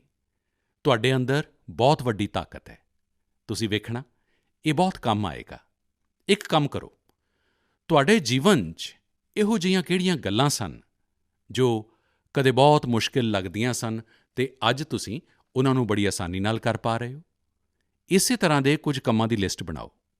ਜਿਸ ਤਰ੍ਹਾਂ ਸਾਈਕਲ ਚਲਾਉਣਾ ਤੁਹਾਨੂੰ ਕਦੇ ਔਖਾ ਲੱਗਾ ਹੋਵੇਗਾ, ਪਰ ਹੁਣ ਉਹੀ ਕੰਮ ਤੁਸੀਂ ਬੜੀ ਆਸਾਨੀ ਨਾਲ ਕਰ ਲੈਂਦੇ ਹੋ।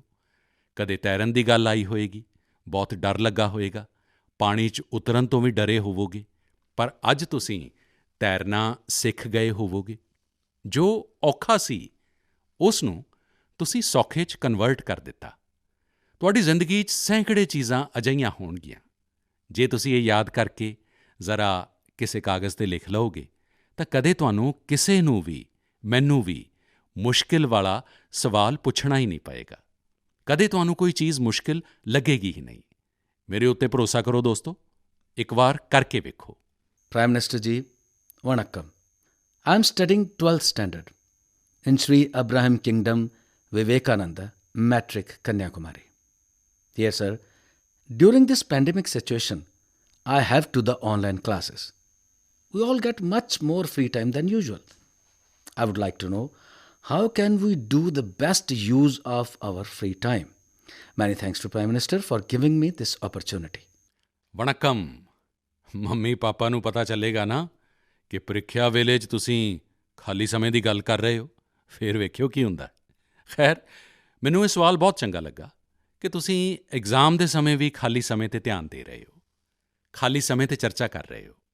ਵੇਖੋ ਦੋਸਤੋ, ਖਾਲੀ ਸਮਾਂ, ਇਸ ਨੂੰ ਖਾਲੀ ਨਾ ਸਮਝੋ, ਇਹ ਖਜ਼ਾਨਾ ਹੈ, ਖਜ਼ਾਨਾ। ਖਾਲੀ ਸਮਾਂ ਇੱਕ ਖੁਸ਼ਕਿਸਮਤੀ ਹੈ। ਖਾਲੀ ਸਮਾਂ ਇੱਕ ਮੌਕਾ ਹੈ।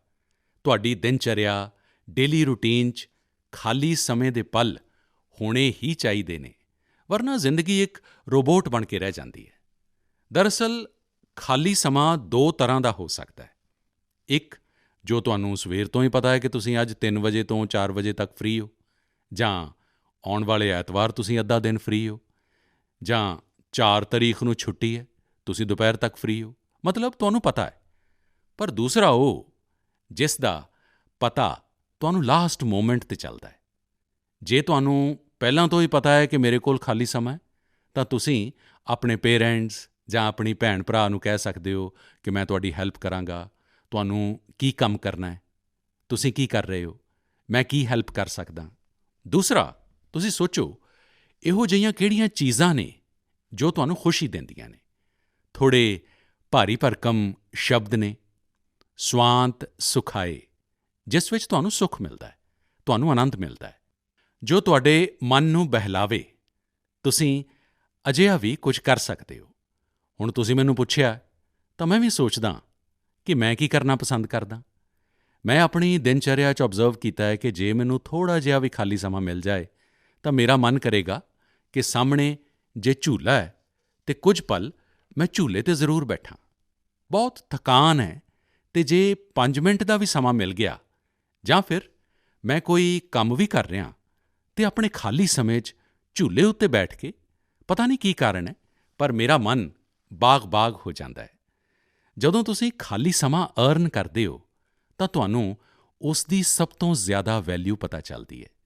ਇਸ ਲਈ ਤੁਹਾਡੀ ਲਾਈਫ ਐਸੀ ਹੋਣੀ ਚਾਹੀਦੀ ਹੈ ਕਿ ਜਦੋਂ ਤੁਸੀਂ ਖਾਲੀ ਸਮਾਂ ਅਰਨ ਕਰੋ ਤਾਂ ਉਹ ਤੁਹਾਨੂੰ ਅਸੀਮ ਆਨੰਦ ਦੇਵੇ।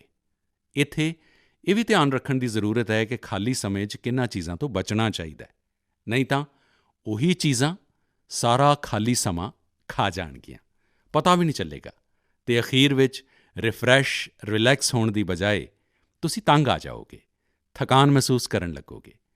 ਇੱਕ ਪਾਸੇ ਮੈਨੂੰ ਲੱਗਦਾ ਹੈ ਕਿ ਖਾਲੀ ਸਮੇਂ 'ਚ ਸਾਨੂੰ ਆਪਣੀ ਕਿਊਰੀਓਸਿਟੀ, ਜਿਗਿਆਸਾ ਵਧਾਉਣ ਵੱਲ ਅਜਿਹੀਆਂ ਕਿਹੜੀਆਂ ਚੀਜ਼ਾਂ ਅਸੀਂ ਕਰ ਸਕਦੇ ਹਾਂ ਜੋ ਸ਼ਾਇਦ ਬਹੁਤ ਪ੍ਰੋਡਕਟਿਵ ਹੋ ਜਾਣਗੀਆਂ। ਤੁਹਾਡੀ ਮਾਤਾ ਜਾਂ ਪਿਤਾ ਜੇ ਖਾਣਾ ਬਣਾ ਰਹੇ ਨੇ, ਉਸ ਨੂੰ ਆਬਜ਼ਰਵ ਕਰੋ। ਨਵੀਆਂ-ਨਵੀਆਂ ਚੀਜ਼ਾਂ 'ਚ ਅੰਦਰ ਜਾਣ ਦਾ, ਕੁਝ ਨਵਾਂ ਜਾਣਨ ਦਾ ਯਤਨ ਕਰੋ। ਇਸ ਦਾ ਇੰਪੈਕਟ ਸਿੱਧਾ-ਸਿੱਧਾ ਵਿਖਾਈ ਨਹੀਂ ਦਿੰਦਾ, ਪਰ ਜੀਵਨ ਵਿੱਚ ਇਸ ਦਾ ਬਹੁਤ ਡੂੰਘਾ ਅਸਰ ਪੈਂਦਾ ਹੈ। ਫ੍ਰੀ ਟਾਈਮ ਦਾ ਇਹ ਹੋਰ ਬੈਸਟ ਯੂਜ਼ ਹੋ ਸਕਦਾ ਹੈ ਕਿ ਤੁਸੀਂ ਕੁਝ ਐਸੀਆਂ ਗਤੀਵਿਧੀਆਂ ਨਾਲ ਆਪਣੇ ਆਪ ਨੂੰ ਜੋੜੋ ਜਿਨ੍ਹਾਂ 'ਚ ਤੁਸੀਂ ਆਪਣੇ ਆਪ ਨੂੰ ਐਕਸਪ੍ਰੈਸ ਕਰ ਪਾਓ। ਤੁਸੀਂ ਆਪਣੀ ਯੂਨੀਕਨੈਸ ਨੂੰ ਬਾਹਰ ਲਿਆ ਸਕੋ, ਜਿਸ ਵਿੱਚ ਤੁਸੀਂ ਆਪਣੀ ਇੰਡੀਵਿਜੂਅਲਿਟੀ ਨਾਲ ਜੁੜ ਸਕੋ। ਇਸ ਤਰ੍ਹਾਂ ਕਰਨ ਦੇ ਬਹੁਤ ਸਾਰੇ ਤਰੀਕੇ ਨੇ ਅਤੇ ਤੁਸੀਂ ਵੀ ਐਸੇ ਬਹੁਤ ਸਾਰੇ ਤਰੀਕੇ ਜਾਣਦੇ ਹੋ। ਸਪੋਰਟਸ ਹੈ, ਮਿਊਜ਼ਿਕ ਹੈ, ਰਾਈਟਿੰਗ ਹੈ, ਪੇਂਟਿੰਗ ਹੈ, ਸਟੋਰੀ ਰਾਈਟਿੰਗ ਹੈ। ਤੁਸੀਂ ਬਹੁਤ ਕੁਝ ਕਰ ਸਕਦੇ ਹੋ। ਆਪਣੇ ਥਾਟਸ ਨੂੰ, ਇਮੋਸ਼ਨਜ਼ ਨੂੰ ਐਕਸਪ੍ਰੈਸ ਕਰਨ ਦਾ ਇੱਕ ਕ੍ਰਿਏਟਿਵ ਤਰੀਕਾ ਦਿਓ, ਮੌਕਾ ਦਿਓ। ਨੌਲੇਜ ਦਾ ਦਾਇਰਾ ਕਈ ਵਾਰ ਉੱਥੇ ਤੱਕ ਹੀ ਸੀਮਿਤ ਹੁੰਦਾ ਜੋ ਤੁਹਾਨੂੰ ਉਪਲਬਧ ਹੈ, ਜੋ ਤੁਹਾਡੇ ਆਸ-ਪਾਸ ਹੈ, ਪਰ ਕ੍ਰਿਏਟੀਵਿਟੀ ਦਾ ਦਾਇਰਾ ਨੌਲੇਜ ਤੋਂ ਵੀ ਤੁਹਾਨੂੰ ਬਹੁਤ ਦੂਰ ਤੱਕ ਲੈ ਜਾਂਦਾ ਹੈ, ਬਹੁਤ ਵਿਸਤਾਰ ਦੇ ਫਲਕ ਤੱਕ ਲੈ ਜਾਂਦਾ ਹੈ। ਕ੍ਰਿਏਟੀਵਿਟੀ ਤੁਹਾਨੂੰ ਉਸ ਖੇਤਰ 'ਚ ਲਿਜਾ ਸਕਦੀ ਹੈ ਜਿੱਥੇ ਪਹਿਲਾਂ ਕਦੇ ਕੋਈ ਨਹੀਂ ਪਹੁੰਚਿਆ ਹੁੰਦਾ, ਜੋ ਨਵਾਂ ਹੋਵੇ। ਸਾਡੇ ਕਿਹਾ ਜਾਂਦਾ ਹੈ, ਜਹਾਂ ਨ ਪਹੁੰਚੇ ਰਵੀ ਵਹਾਂ ਪਹੁੰਚੇ ਕਵੀ। ਇਹ ਕ੍ਰਿਏਟੀਵਿਟੀ ਦੀ ਹੀ ਤਾਂ ਗੱਲ ਹੈ। ਨਮਸਤੇ PM ਸਾਹਿਬ, ਮੈਂ ਆਸ਼ਿਕ ਕੇਕਤਪੁਰੇ, ਬੰਗਲੌਰ ਤੋਂ। ਮੇਰਾ ਤੁਹਾਨੂੰ ਸਵਾਲ ਹੈ ਕਿ ਬੱਚਿਆਂ ਨੂੰ ਗੁੱਡ ਵੈਲਿਊਜ਼ ਸਿਖਾਉਣ ਦਾ ਸਭ ਤੋਂ ਵਧੀਆ ਤਰੀਕਾ ਕੀ ਹੈ? ਧੰਨਵਾਦ। ਮੈਨੂੰ ਜੋ ਸਵਾਲ ਪੁੱਛਿਆ ਗਿਆ ਹੈ ਉਹ ਨਮੋ ਐਪ 'ਤੇ ਆਇਆ ਹੈ। ਉਸ ਦਾ ਵਿਜ਼ੂਅਲ ਮੇਰੇ ਕੋਲ ਨਹੀਂ, ਪਰ ਉਹ ਸਵਾਲ ਮੈਨੂੰ ਚੰਗਾ ਲੱਗਾ, ਇਸ ਲਈ ਮੈਨੂੰ ਲੱਗਦਾ ਹੈ ਕਿ ਮੈਂ ਤੁਹਾਡੇ ਨਾਲ ਜ਼ਰੂਰ ਸ਼ੇਅਰ ਕਰਾਂ। ਪਟਨਾ ਤੋਂ ਸਵਾਲ ਹੈ। ਪ੍ਰਵੀਨ ਕੁਮਾਰ ਨੇ ਪੁੱਛਿਆ ਹੈ, ਸਰ, ਅੱਜ ਮਾਪਿਆਂ ਲਈ ਬੱਚਿਆਂ ਦਾ ਪਾਲਣ ਪੋਸ਼ਣ ਕਰਨਾ ਥੋੜ੍ਹਾ ਔਖਾ ਹੋ ਗਿਆ ਹੈ। ਵਜ੍ਹਾ ਹੈ ਅੱਜ ਦਾ ਜ਼ਮਾਨਾ ਅਤੇ ਅੱਜ-ਕੱਲ੍ਹ ਦੇ ਬੱਚੇ। ਇਸ ਹਾਲਤ ਵਿੱਚ ਅਸੀਂ ਕਿਵੇਂ ਨਿਸ਼ਚਿਤ ਕਰੀਏ ਕਿ ਸਾਡੇ ਬੱਚਿਆਂ ਦਾ ਵਿਵਹਾਰ, ਆਦਤਾਂ ਅਤੇ ਚਰਿੱਤਰ ਚੰਗਾ ਹੋਵੇ? ਪ੍ਰਵੀਨ ਕੁਮਾਰ ਇੱਕ ਜਾਗਰੂਕ ਪਿਤਾ ਦੇ ਰੂਪ ਵਿੱਚ ਸ਼ਾਇਦ ਪੁੱਛ ਰਹੇ ਨੇ। ਮੇਰੇ ਲਈ ਬੜਾ ਔਖਾ ਸਵਾਲ ਹੈ। ਮੈਂ ਕਹਾਂਗਾ, ਪਹਿਲਾਂ ਤਾਂ ਤੁਸੀਂ ਖੁਦ ਚਿੰਤਨ ਕਰੋ, ਆਤਮ ਚਿੰਤਨ ਕਰੋ ਕਿ ਇੱਦਾਂ ਤਾਂ ਨਹੀਂ ਕਿ ਜੀਵਨ ਜੀਣ ਦਾ ਜੋ ਤਰੀਕਾ ਤੁਸੀਂ ਚੁਣਿਆ ਹੈ, ਤੁਸੀਂ ਚਾਹੁੰਦੇ ਹੋ ਉੱਦਾਂ ਦੀ ਜ਼ਿੰਦਗੀ ਤੁਹਾਡੇ ਬੱਚੇ ਵੀ ਜੀਣ, ਅਤੇ ਥੋੜ੍ਹੀ ਜਿਹੀ ਵੀ ਉਹਨਾਂ 'ਚ ਤਬਦੀਲੀ ਆਉਂਦੀ ਹੈ ਅਤੇ ਤੁਹਾਨੂੰ ਲੱਗਦਾ ਹੈ ਕਿ ਪਤਨ ਹੋ ਰਿਹਾ, ਕਦਰਾਂ ਕੀਮਤਾਂ ਖਤਮ ਹੋ ਰਹੀਆਂ ਨੇ। ਮੈਨੂੰ ਪੂਰੀ ਤਰ੍ਹਾਂ ਯਾਦ ਹੈ, ਇੱਕ ਵਾਰ ਮੈਂ ਸਟਾਰਟਅਪ ਨਾਲ ਜੁੜੇ ਨੌਜਵਾਨਾਂ ਨਾਲ ਇੱਕ ਸਮਾਗਮ ਕੀਤਾ ਤਾਂ ਬੰਗਾਲ ਦੀ ਇੱਕ ਬੇਟੀ ਜਿਸ ਨੇ ਸਟਾਰਟਅਪ ਸ਼ੁਰੂ ਕੀਤਾ ਹੈ, ਆਪਣਾ ਪੂਰਾ ਕੈਰੀਅਰ ਛੱਡ ਕੇ ਉਸ ਨੇ ਆਪਣਾ ਅਨੁਭਵ ਦੱਸਿਆ। ਉਹ ਮੈਨੂੰ ਹਮੇਸ਼ਾ ਯਾਦ ਰਹਿੰਦਾ ਹੈ। ਉਸ ਬੇਟੀ ਨੇ ਕਿਹਾ ਕਿ ਮੈਂ ਆਪਣੀ ਨੌਕਰੀ ਛੱਡ ਦਿੱਤੀ, ਕੈਰੀਅਰ ਛੱਡ ਦਿੱਤਾ ਅਤੇ ਸਟਾਰਟਅਪ ਸ਼ੁਰੂ ਕਰ ਦਿੱਤਾ, ਅਤੇ ਮੇਰੀ ਮਾਂ ਨੂੰ ਜਦ ਪਤਾ ਲੱਗਾ ਤਾਂ ਉਸ ਨੇ ਤੁਰੰਤ ਕਿਹਾ, ਸਰਵਨਾਸ਼। ਭਾਵ ਮਾਂ ਨੂੰ ਇੰਨਾ ਝਟਕਾ ਲੱਗਾ, ਪਰ ਬਾਅਦ ਵਿੱਚ ਉਹ ਬੇਟੀ ਸਟਾਰਟਅਪ ਵਿੱਚ ਬਹੁਤ ਸਫਲ ਰਹੀ ਸੀ। ਤੁਹਾਨੂੰ ਸੋਚਣਾ ਚਾਹੀਦਾ ਹੈ ਕਿ ਤੁਸੀਂ ਆਪਣੇ ਵਿਚਾਰਾਂ 'ਚ ਆਪਣੇ ਬੱਚਿਆਂ ਨੂੰ ਜਕੜਨ ਦੀ ਕੋਸ਼ਿਸ਼ ਤਾਂ ਨਹੀਂ ਕਰ ਰਹੇ, ਅਤੇ ਇਸ ਲਈ ਤੁਹਾਡਾ ਪਰਿਵਾਰ, ਤੁਹਾਡੀਆਂ ਪਰੰਪਰਾਵਾਂ, ਉਹਨਾਂ ਵਿੱਚ ਮੁੱਢਲੀਆਂ ਕਦਰਾਂ ਕੀਮਤਾਂ ਨੂੰ ਕਿਵੇਂ ਜੋੜੀਏ, ਸਾਨੂੰ ਆਈਡੈਂਟੀਫਾਈ ਕਰਨਾ ਚਾਹੀਦਾ ਹੈ। ਸਾਡੇ ਇੱਥੇ ਕਿਹਾ ਜਾਂਦਾ ਹੈ, ਜਨ ਸੇਵਾ ਹੀ ਪ੍ਰਭੂ ਸੇਵਾ ਹੈ। ਇਹ ਸਾਡੇ ਸ਼ਾਸਤਰਾਂ 'ਚ ਕਦਰਾਂ ਕੀਮਤਾਂ ਦੇ ਰੂਪ ਵਿੱਚ ਹੈ। ਪਰ ਤੁਹਾਡੇ ਘਰ ਵਿੱਚ ਪੂਜਾ ਪਾਠ ਤਾਂ ਬਹੁਤ ਹੁੰਦਾ ਹੈ। ਦੁਨੀਆ ਨੂੰ ਨਜ਼ਰ ਆਉਂਦਾ ਹੈ ਕਿ ਤੁਸੀਂ ਬਹੁਤ ਧਾਰਮਿਕ ਹੋ, ਰਿਚੁਅਲ ਨਾਲ ਭਰਿਆ ਜੀਵਨ ਹੈ, ਪਰ ਤੁਸੀਂ ਜਨ ਸੇਵਾ 'ਚ ਕਿਤੇ ਨਜ਼ਰ ਨਹੀਂ ਆਉਂਦੇ। ਹੁਣ ਜਦ ਤੁਹਾਡੀ ਔਲਾਦ ਇਹ ਵਿਰੋਧਾਭਾਸ ਵੇਖਦੀ ਹੈ ਅਤੇ ਉਸ ਦੇ ਮਨ ਵਿੱਚ ਕਨਫਲਿਕਟ ਸ਼ੁਰੂ ਹੋ ਜਾਂਦਾ ਹੈ, ਸਵਾਲ ਖੜ੍ਹੇ ਹੋ ਜਾਂਦੇ ਨੇ, ਅਤੇ ਸਵਾਲ ਉੱਠਣਾ ਸੁਭਾਵਿਕ ਹੈ। ਇਸੇ ਤਰ੍ਹਾਂ ਨਾਲ ਸਾਡੀ ਧਾਰਨਾ ਹੈ ਕਿ ਜੀਵ ਅੰਦਰ ਪਰਮਾਤਮਾ ਦਾ ਵਾਸ ਹੈ। ਇਸੇ ਤਰ੍ਹਾਂ ਸਾਡੇ ਸਾਰਿਆਂ ਦੀ ਮਾਨਤਾ ਹੈ ਅਤੇ ਸਾਨੂੰ ਇਹ ਸਿਖਾਇਆ ਗਿਆ ਹੈ, ਸਾਡੇ ਜੀਵਨ ਮੂਲ ਦੇ ਰੂਪ 'ਚ ਸਥਾਪਿਤ ਹੋ ਚੁੱਕਾ ਹੈ, ਅਤੇ ਇਹ ਸਾਡੀ ਸੋਚ ਹੈ ਕਿ ਜੀਵ ਅੰਦਰ ਪਰਮਾਤਮਾ ਦਾ ਵਾਸ ਹੈ। ਪਰ ਤੁਸੀਂ ਅਤੇ ਤੁਹਾਡੇ ਘਰ ਵਿੱਚ ਜੋ ਕੰਮ ਕਰਨ ਆਉਂਦੇ ਨੇ, ਝਾੜੂ ਪੋਚਾ ਸਫਾਈ ਕਰਨ ਆਉਂਦੇ ਨੇ, ਲਿਫਟ ਚਲਾਉਣ ਵਾਲਾ ਹੁੰਦਾ ਹੈ, ਤੁਹਾਨੂੰ ਸਕੂਲ ਛੱਡਣ ਵਾਲਾ, ਆਟੋ ਰਿਕਸ਼ਾ ਡਰਾਈਵਰ ਹੈ, ਕੀ ਕਦੇ ਤੁਸੀਂ ਉਹਨਾਂ ਨਾਲ ਉਹਨਾਂ ਦੇ ਸੁੱਖ-ਦੁੱਖ ਦੀ ਚਿੰਤਾ, ਚਰਚਾ ਕੀਤੀ? ਕੀ ਕਦੇ ਤੁਸੀਂ ਪੁੱਛਿਆ ਕਿ ਤੁਹਾਡੇ ਪਰਿਵਾਰ 'ਚ ਕਿਸੇ ਨੂੰ ਕੋਰੋਨਾ ਤਾਂ ਨਹੀਂ ਹੋਇਆ? ਤੁਹਾਡਾ ਪਰਿਵਾਰ ਸੁਖੀ ਤਾਂ ਹੈ? ਤੁਸੀਂ ਜਿਸ ਪਿੰਡ ਤੋਂ ਆਏ ਹੋ, ਉਸ ਪਿੰਡ ਵਿੱਚ ਤਾਂ ਸਭ ਠੀਕ ਹੈ ਨਾ? ਕੀ ਤੁਸੀਂ ਕਦੇ ਪੁੱਛਿਆ? ਜੇਕਰ ਤੁਸੀਂ ਅਜਿਹਾ ਕਰਦੇ ਤਾਂ ਤੁਹਾਨੂੰ ਤੁਹਾਡੇ ਬੱਚੇ ਨੂੰ ਕਦਰਾਂ ਕੀਮਤਾਂ ਸਿਖਾਉਣੀਆਂ ਨਾ ਪੈਂਦੀਆਂ। ਮੈਂ ਤੁਹਾਡੇ ਉੱਪਰ ਸਵਾਲ ਖੜ੍ਹੇ ਨਹੀਂ ਕਰ ਰਿਹਾ, ਇੱਕ ਆਮ ਵਿਹਾਰ ਦੀ ਗੱਲ ਕਰ ਰਿਹਾ। ਕੁਝ ਲੋਕ ਸੱਚੀ ਇੱਦਾਂ ਨਹੀਂ ਕਰਦੇ। ਬੱਚੇ ਦਾ ਬਰਥਡੇ ਹੁੰਦਾ ਹੈ, ਬਹੁਤ ਸਾਰੀਆਂ ਤਿਆਰੀਆਂ ਹੁੰਦੀਆਂ ਨੇ। ਕਿੰਨੇ ਲੋਕ ਆਪਣੇ ਘਰ ਵਿੱਚ ਕੰਮ ਕਰਨ ਵਾਲਿਆਂ ਨੂੰ ਕਹਿੰਦੇ ਨੇ ਕਿ ਜੋ ਵੀ ਕੰਮ ਕਰਨਾ 5 ਵਜੇ ਤੱਕ ਪੂਰਾ ਕਰ ਦਿਓ। 6 ਵਜੇ ਜਦ ਮਹਿਮਾਨ ਆਉਣੇ ਸ਼ੁਰੂ ਹੋ ਜਾਣਗੇ, ਉਦੋਂ ਤੁਸੀਂ ਵੀ ਸਾਡੇ ਪਰਿਵਾਰ ਦੇ ਮਹਿਮਾਨ ਦੇ ਰੂਪ ਵਿੱਚ ਕੱਪੜੇ ਪਾ ਕੇ, ਵਧੀਆ ਕੱਪੜੇ ਪਾ ਕੇ ਪਰਿਵਾਰ ਨੂੰ ਲੈ ਕੇ ਆ ਜਾਣਾ। ਤੁਸੀਂ ਵੇਖਣਾ, ਤੁਸੀਂ ਉਹਨਾਂ ਨੂੰ ਕੀ ਆਖਦੇ ਹੋ, ਅੱਜ ਘਰ ਬਹੁਤ ਮਹਿਮਾਨਾਂ ਨੇ ਆਉਣਾ ਹੈ, ਦੇਰ ਤੱਕ ਰੁਕਣਾ ਪਏਗਾ। ਤੁਸੀਂ ਅਜਿਹਾ ਕਹਿਣ ਦੀ ਥਾਂ ਇਹ ਕਹਿੰਦੇ, ਵੇਖੋ ਕੱਲ੍ਹ ਬਹੁਤ ਮਹਿਮਾਨ ਆਉਣ ਵਾਲੇ ਨੇ, ਬਹੁਤ ਕੰਮ ਹੈ, ਤੂੰ ਘਰੇ ਦੱਸ ਕੇ ਆ ਜਾਈਂ, ਦੇਰ ਨਾਲ ਆਵਾਂਗਾ, ਦੇਰ ਨਾਲ ਆਊਂਗੀ। ਭਾਵ ਤੁਹਾਡਾ ਬੱਚਾ ਵੇਖ ਰਿਹਾ ਹੈ ਕਿ ਐਡਾ ਵੱਡਾ ਉਤਸਵ ਘਰ ਵਿੱਚ ਹੈ, ਪਰ ਮੇਰੇ ਲਈ ਜੋ ਦਿਨ ਰਾਤ ਮਿਹਨਤ ਕਰਦੇ ਨੇ ਉਹ ਤਾਂ ਇਸ ਵਿੱਚ ਹਿੱਸੇਦਾਰ ਹੀ ਨਹੀਂ। ਅਤੇ ਉਦੋਂ ਹੀ ਉਸ ਬੱਚੇ ਦੇ ਮਨ ਵਿੱਚ ਟਕਰਾਅ ਸ਼ੁਰੂ ਹੋ ਜਾਂਦਾ ਹੈ। ਮੈਂ ਤੁਹਾਨੂੰ ਇੱਕ ਹੋਰ ਮਿਸਾਲ ਦਿੰਦਾ। ਅਸੀਂ ਕਹਿੰਦੇ ਹਾਂ, ਪੁੱਤ ਧੀ ਇੱਕ ਸਮਾਨ, ਬਰਾਬਰ। ਇਹ ਸਾਡੀਆਂ ਕਦਰਾਂ ਕੀਮਤਾਂ ਨੇ। ਸਾਡੇ ਇੱਥੇ ਦੇਵ ਦੇ ਰੂਪ ਦੀ ਜੋ ਕਲਪਨਾ ਕੀਤੀ ਗਈ ਹੈ, ਉਸ ਵਿੱਚ ਇਸਤਰੀ ਭਗਵਾਨ ਦਾ ਓਨਾ ਹੀ ਮਹੱਤਵ ਹੈ, ਪਰ ਸਾਡੇ ਘਰ ਦੇ ਵਾਤਾਵਰਣ ਵਿੱਚ ਧੀ ਅਤੇ ਪੁੱਤ ਵਿਚਕਾਰ ਜਾਣ ਕੇ ਜਾਂ ਅਣਜਾਣੇ ਵਿੱਚ ਜੋ ਟਰੀਟਮੈਂਟ ਕੀਤਾ ਜਾਂਦਾ ਹੈ, ਉਸ ਵਿੱਚ ਅਸਮਾਨਤਾ ਹੁੰਦੀ ਹੈ। ਉਸ ਤੋਂ ਬਾਅਦ ਜਦ ਉਹੀ ਬੇਟਾ ਸਮਾਜਿਕ ਜੀਵਨ ਵਿੱਚ ਜਾਂਦਾ ਹੈ ਤਾਂ ਉਸ ਦੁਆਰਾ ਨਾਰੀ ਸਮਾਨਤਾ 'ਚ ਕੁਝ ਨਾ ਕੁਝ ਕਮੀ ਦੀ ਸੰਭਾਵਨਾ ਬਣ ਜਾਂਦੀ ਹੈ। ਇਹ ਠੀਕ ਹੈ ਕਿ ਪਰਿਵਾਰ ਦੇ ਸੰਸਕਾਰ ਠੀਕ ਹੁੰਦੇ ਨੇ ਤਾਂ ਬੁਰਾਈਆਂ ਹਾਵੀ ਨਹੀਂ ਹੁੰਦੀਆਂ, ਪਰ 19-20 ਦਾ ਫਰਕ ਹੀ ਹੁੰਦਾ ਹੈ। ਬੇਟੇ ਦੇ ਵਿਹਾਰ 'ਚ ਕੁਝ ਨਾ ਕੁਝ ਕਮੀ ਰਹਿ ਹੀ ਜਾਂਦੀ ਹੈ। ਇਸ ਲਈ ਅਸੀਂ ਆਪਣਾ ਜੋ ਵਿਚਾਰ ਬਣਾਇਆ ਹੈ, ਉਹ ਜਦ ਵਿਹਾਰ ਦੀ ਕਸੌਟੀ ਉੱਪਰ ਖਰਾ ਨਹੀਂ ਉਤਰਦਾ, ਉਦੋਂ ਬੱਚਿਆਂ ਦੇ ਮਨ ਵਿੱਚ ਅੰਤਰਦਵੰਦ ਸ਼ੁਰੂ ਹੋ ਜਾਂਦਾ ਹੈ। ਇਸ ਲਈ ਕਦਰਾਂ ਕੀਮਤਾਂ ਨੂੰ ਕਦੇ ਵੀ ਥੋਪਣ ਦੀ ਕੋਸ਼ਿਸ਼ ਨਾ ਕਰੋ, ਉਹਨਾਂ ਨੂੰ ਖੁਦ ਜੀ ਕੇ ਪ੍ਰੇਰਿਤ ਕਰਨ ਦੀ ਕੋਸ਼ਿਸ਼ ਕਰੋ। ਆਖਿਰਕਾਰ ਬੱਚੇ ਬਹੁਤ ਸਮਾਰਟ ਹੁੰਦੇ ਨੇ। ਤੁਸੀਂ ਜੋ ਕਹੋਗੇ ਉਸ ਨੂੰ ਉਹ ਕਰਨਗੇ ਜਾਂ ਨਹੀਂ ਕਰਨਗੇ, ਇਹ ਕਹਿਣਾ ਮੁਸ਼ਕਿਲ ਹੈ, ਪਰ ਇਸ ਗੱਲ ਦੀ ਪੂਰੀ ਸੰਭਾਵਨਾ ਹੁੰਦੀ ਹੈ ਕਿ ਤੁਸੀਂ ਜੋ ਕਰ ਰਹੇ ਹੋ ਉਹ ਉਸ ਨੂੰ ਬਹੁਤ ਬਾਰੀਕੀ ਨਾਲ ਵੇਖਦਾ ਅਤੇ ਦੁਹਰਾਉਣ ਲਈ ਆਤੁਰ ਹੋ ਜਾਂਦਾ ਹੈ।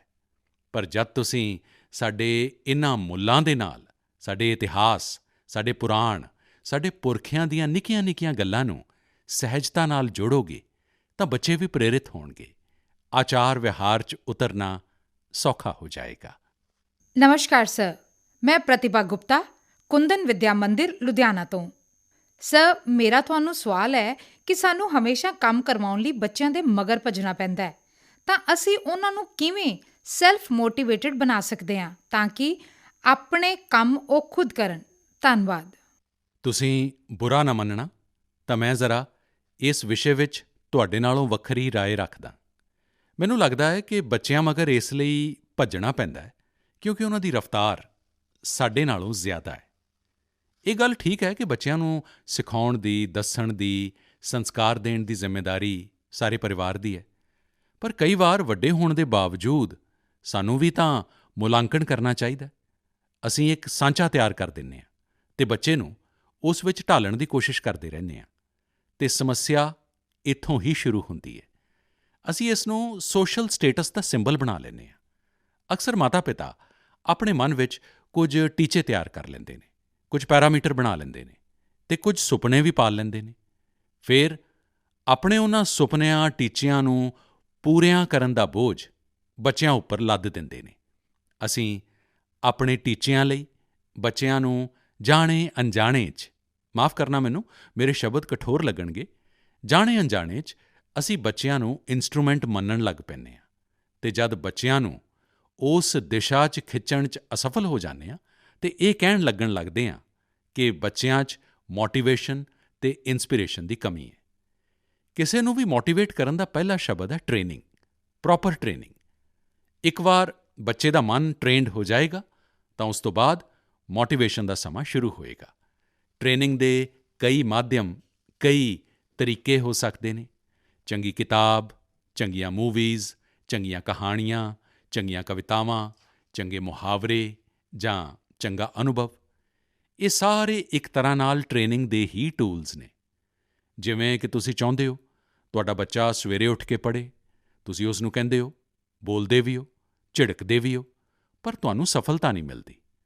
ਪਰ ਕੀ ਤੁਹਾਡੇ ਘਰ ਵਿੱਚ ਕਦੇ ਅਜਿਹੀਆਂ ਕਿਤਾਬਾਂ ਦੀ ਚਰਚਾ ਹੁੰਦੀ ਹੈ ਜਿਨ੍ਹਾਂ ਵਿੱਚ ਇਨਡਾਇਰੈਕਟਲੀ ਸਵੇਰੇ ਉੱਠਣ ਦੇ ਫਾਇਦਿਆਂ ਦੀ ਚਰਚਾ ਹੋਵੇ।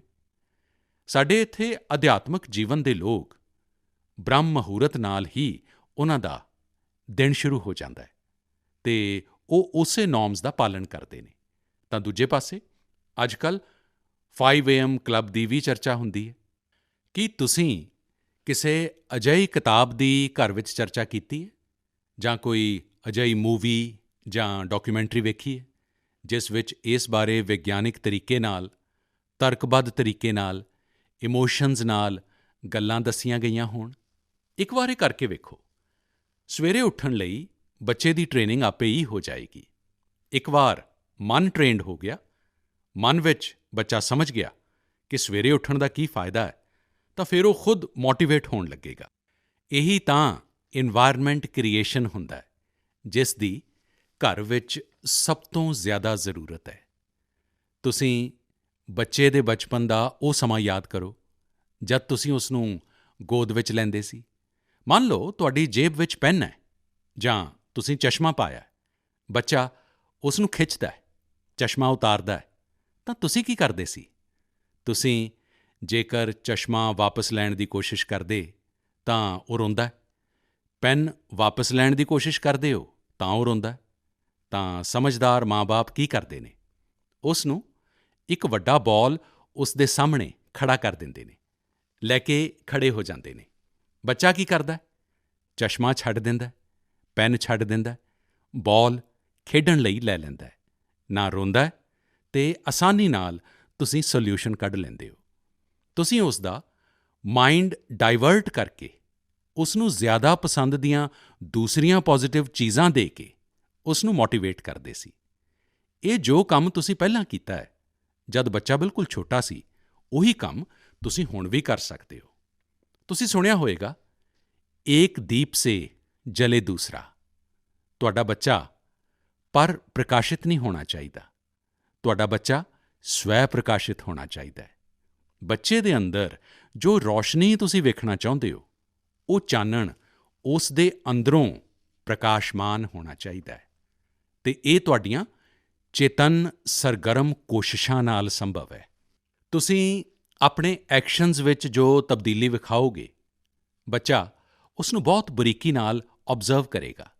ਇੱਥੇ ਇੱਕ ਹੋਰ ਗੱਲ ਵੱਲ ਮੈਂ ਤੁਹਾਡਾ ਧਿਆਨ ਦਿਵਾਊਂਗਾ। ਬੱਚਿਆਂ ਨੂੰ ਕਦੇ ਵੀ ਡਰ ਪੈਦਾ ਕਰਕੇ ਨਹੀਂ, ਇਹ ਹੋਏਗਾ ਤਾਂ ਉਹ ਹੋਏਗਾ, ਇੱਦਾਂ ਹੋਊ ਅਤੇ ਉੱਦਾਂ ਹੋਊ, ਕਿਰਪਾ ਕਰਕੇ ਅਜਿਹੀ ਕੋਸ਼ਿਸ਼ ਨਾ ਕਰੋ। ਇੱਕ ਤਰ੍ਹਾਂ ਨਾਲ ਇਹ ਤਰੀਕਾ ਲੱਗਦਾ ਅਤੇ ਸੌਖਾ ਹੈ, ਪਰ ਇਸ ਨਾਲ ਇੱਕ ਤਰ੍ਹਾਂ ਨਾਲ ਨੈਗੇਟਿਵ ਮੋਟੀਵੇਸ਼ਨ ਦੀਆਂ ਸੰਭਾਵਨਾਵਾਂ ਵੱਧ ਜਾਂਦੀਆਂ ਨੇ। ਜਿਵੇਂ ਹੀ ਤੁਸੀਂ ਜੋ ਹਊਆ ਖੜਾ ਕੀਤਾ ਹੈ, ਉਹ ਖਤਮ ਹੋ ਜਾਂਦਾ ਹੈ, ਬੱਚੇ ਦਾ ਮੋਟੀਵੇਸ਼ਨ ਵੀ ਖਤਮ ਹੋ ਜਾਂਦਾ ਹੈ ਅਤੇ ਇਸ ਲਈ ਪੋਜ਼ੀਟਿਵ ਮੋਟੀਵੇਸ਼ਨ ਨਾਲ-ਨਾਲ ਵਾਰ-ਵਾਰ ਪੋਜ਼ੀਟਿਵ ਰੀਇਨਫੋਰਸਮੈਂਟ ਉੱਪਰ ਜ਼ੋਰ ਦਿੰਦੇ ਰਹਿਣਾ ਚਾਹੀਦਾ ਹੈ।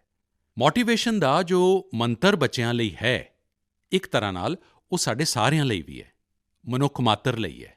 Namaste PM sir. My name is Tanay and I am a student of Samia Indian Model School, Kuwait. Sir, I have a question to ask you that how to prepare ourselves for the battle of life. Thank you, sir. Namo app ਉੱਪਰ ਮਸੂਰੀ ਉੱਤਰਾਖੰਡ ਤੋਂ ਸ਼੍ਰੀਮਾਨ ਅਸ਼ਰਫ ਖਾਨ ਨੇ ਲਿਖਿਆ ਹੈ ਕਿ sir, ਜਦੋਂ ਅਸੀਂ ਆਪਣੇ ਵੱਡੇ ਕਜ਼ਨ ਜਾਂ ਦੋਸਤਾਂ ਨਾਲ ਗੱਲ ਕਰਦੇ ਹਾਂ ਤਾਂ ਉਹ ਕਹਿੰਦੇ ਨੇ ਕਿ ਅਜੇ ਸਕੂਲ ਵਿੱਚ ਤੂੰ ਜੀਵਨ ਵੇਖਿਆ ਹੀ ਕਿੱਥੇ ਹੈ, ਜੀਵਨ ਦੀ ਅਸਲ ਕਸੌਟੀ ਤਾਂ ਸਕੂਲ ਤੋਂ ਬਾਹਰ ਨਿਕਲ ਕੇ ਹੋਏਗੀ। ਮੇਰਾ ਸਵਾਲ ਇਹ ਹੈ ਕਿ ਅੱਜ ਅਸੀਂ ਆਪਣੇ ਆਪ ਨੂੰ ਕੱਲ੍ਹ ਦੀਆਂ ਚੁਣੌਤੀਆਂ ਲਈ ਕਿਵੇਂ ਤਿਆਰ ਕਰੀਏ?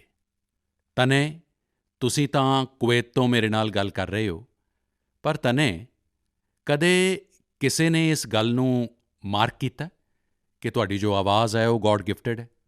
ਕੀ ਕਦੇ ਤੁਹਾਡੇ ਮਾਂ-ਪਿਓ ਨੇ, ਕਦੇ ਤੁਹਾਡੇ ਦੋਸਤਾਂ ਨੇ, ਕਦੇ ਤੁਹਾਡੇ ਟੀਚਰਜ਼ ਨੇ ਕਿਹਾ ਜਾਂ ਤੁਹਾਡਾ ਧਿਆਨ ਗਿਆ?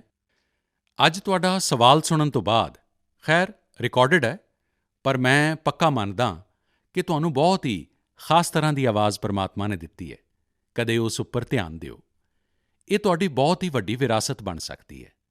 ਖੈਰ, ਮੈਂ ਤਨੇ ਦੀਆਂ ਗੱਲਾਂ ਵੱਲ ਚਲਿਆ ਗਿਆ, ਪਰ ਜੋ ਸਵਾਲ ਤੁਸੀਂ ਪੁੱਛੇ ਨੇ, ਪਹਿਲੀ ਗੱਲ ਤਾਂ ਇਹ ਕਿ ਜੋ ਲੋਕ ਤੁਹਾਨੂੰ ਇਹ ਕਹਿੰਦੇ ਨੇ, ਉਹਨਾਂ ਦਾ ਕਹਿਣ ਦਾ ਤਰੀਕਾ ਇੱਦਾਂ ਦਾ ਹੁੰਦਾ ਹੈ ਕਿ ਉਹ ਤੁਹਾਨੂੰ ਸਲਾਹ ਦੇ ਰਹੇ ਨੇ, ਪਰ ਮਨ ਦੇ ਅੰਦਰਲੀ ਸੱਚਾਈ ਨੂੰ ਵੇਖੀਏ ਤਾਂ ਉਹ ਖੁਦ ਨੂੰ ਹੀਰੋ ਬਣਾਉਣ ਦੀ ਕੋਸ਼ਿਸ਼ ਕਰ ਰਹੇ ਹੁੰਦੇ ਨੇ, ਜਾਂ ਫਿਰ ਉਹ ਆਪਣੀਆਂ ਅਸਫਲਤਾਵਾਂ ਨੂੰ ਇਸ ਲਈ ਵੱਡਿਆਂ ਕਰਕੇ ਦੱਸਦੇ ਨੇ ਕਿ ਉਸ ਨੂੰ ਇੱਕ ਐਸਕੇਪ ਰੂਟ ਮਿਲ ਸਕੇ, ਅਤੇ ਇਸ ਲਈ ਉਹ ਵਿਖਾਉਂਦਾ ਹੈ ਕਿ ਉਸ ਦੇ ਸਾਹਮਣੇ ਬਹੁਤ ਵੱਡੀਆਂ-ਵੱਡੀਆਂ ਚੁਣੌਤੀਆਂ ਨੇ।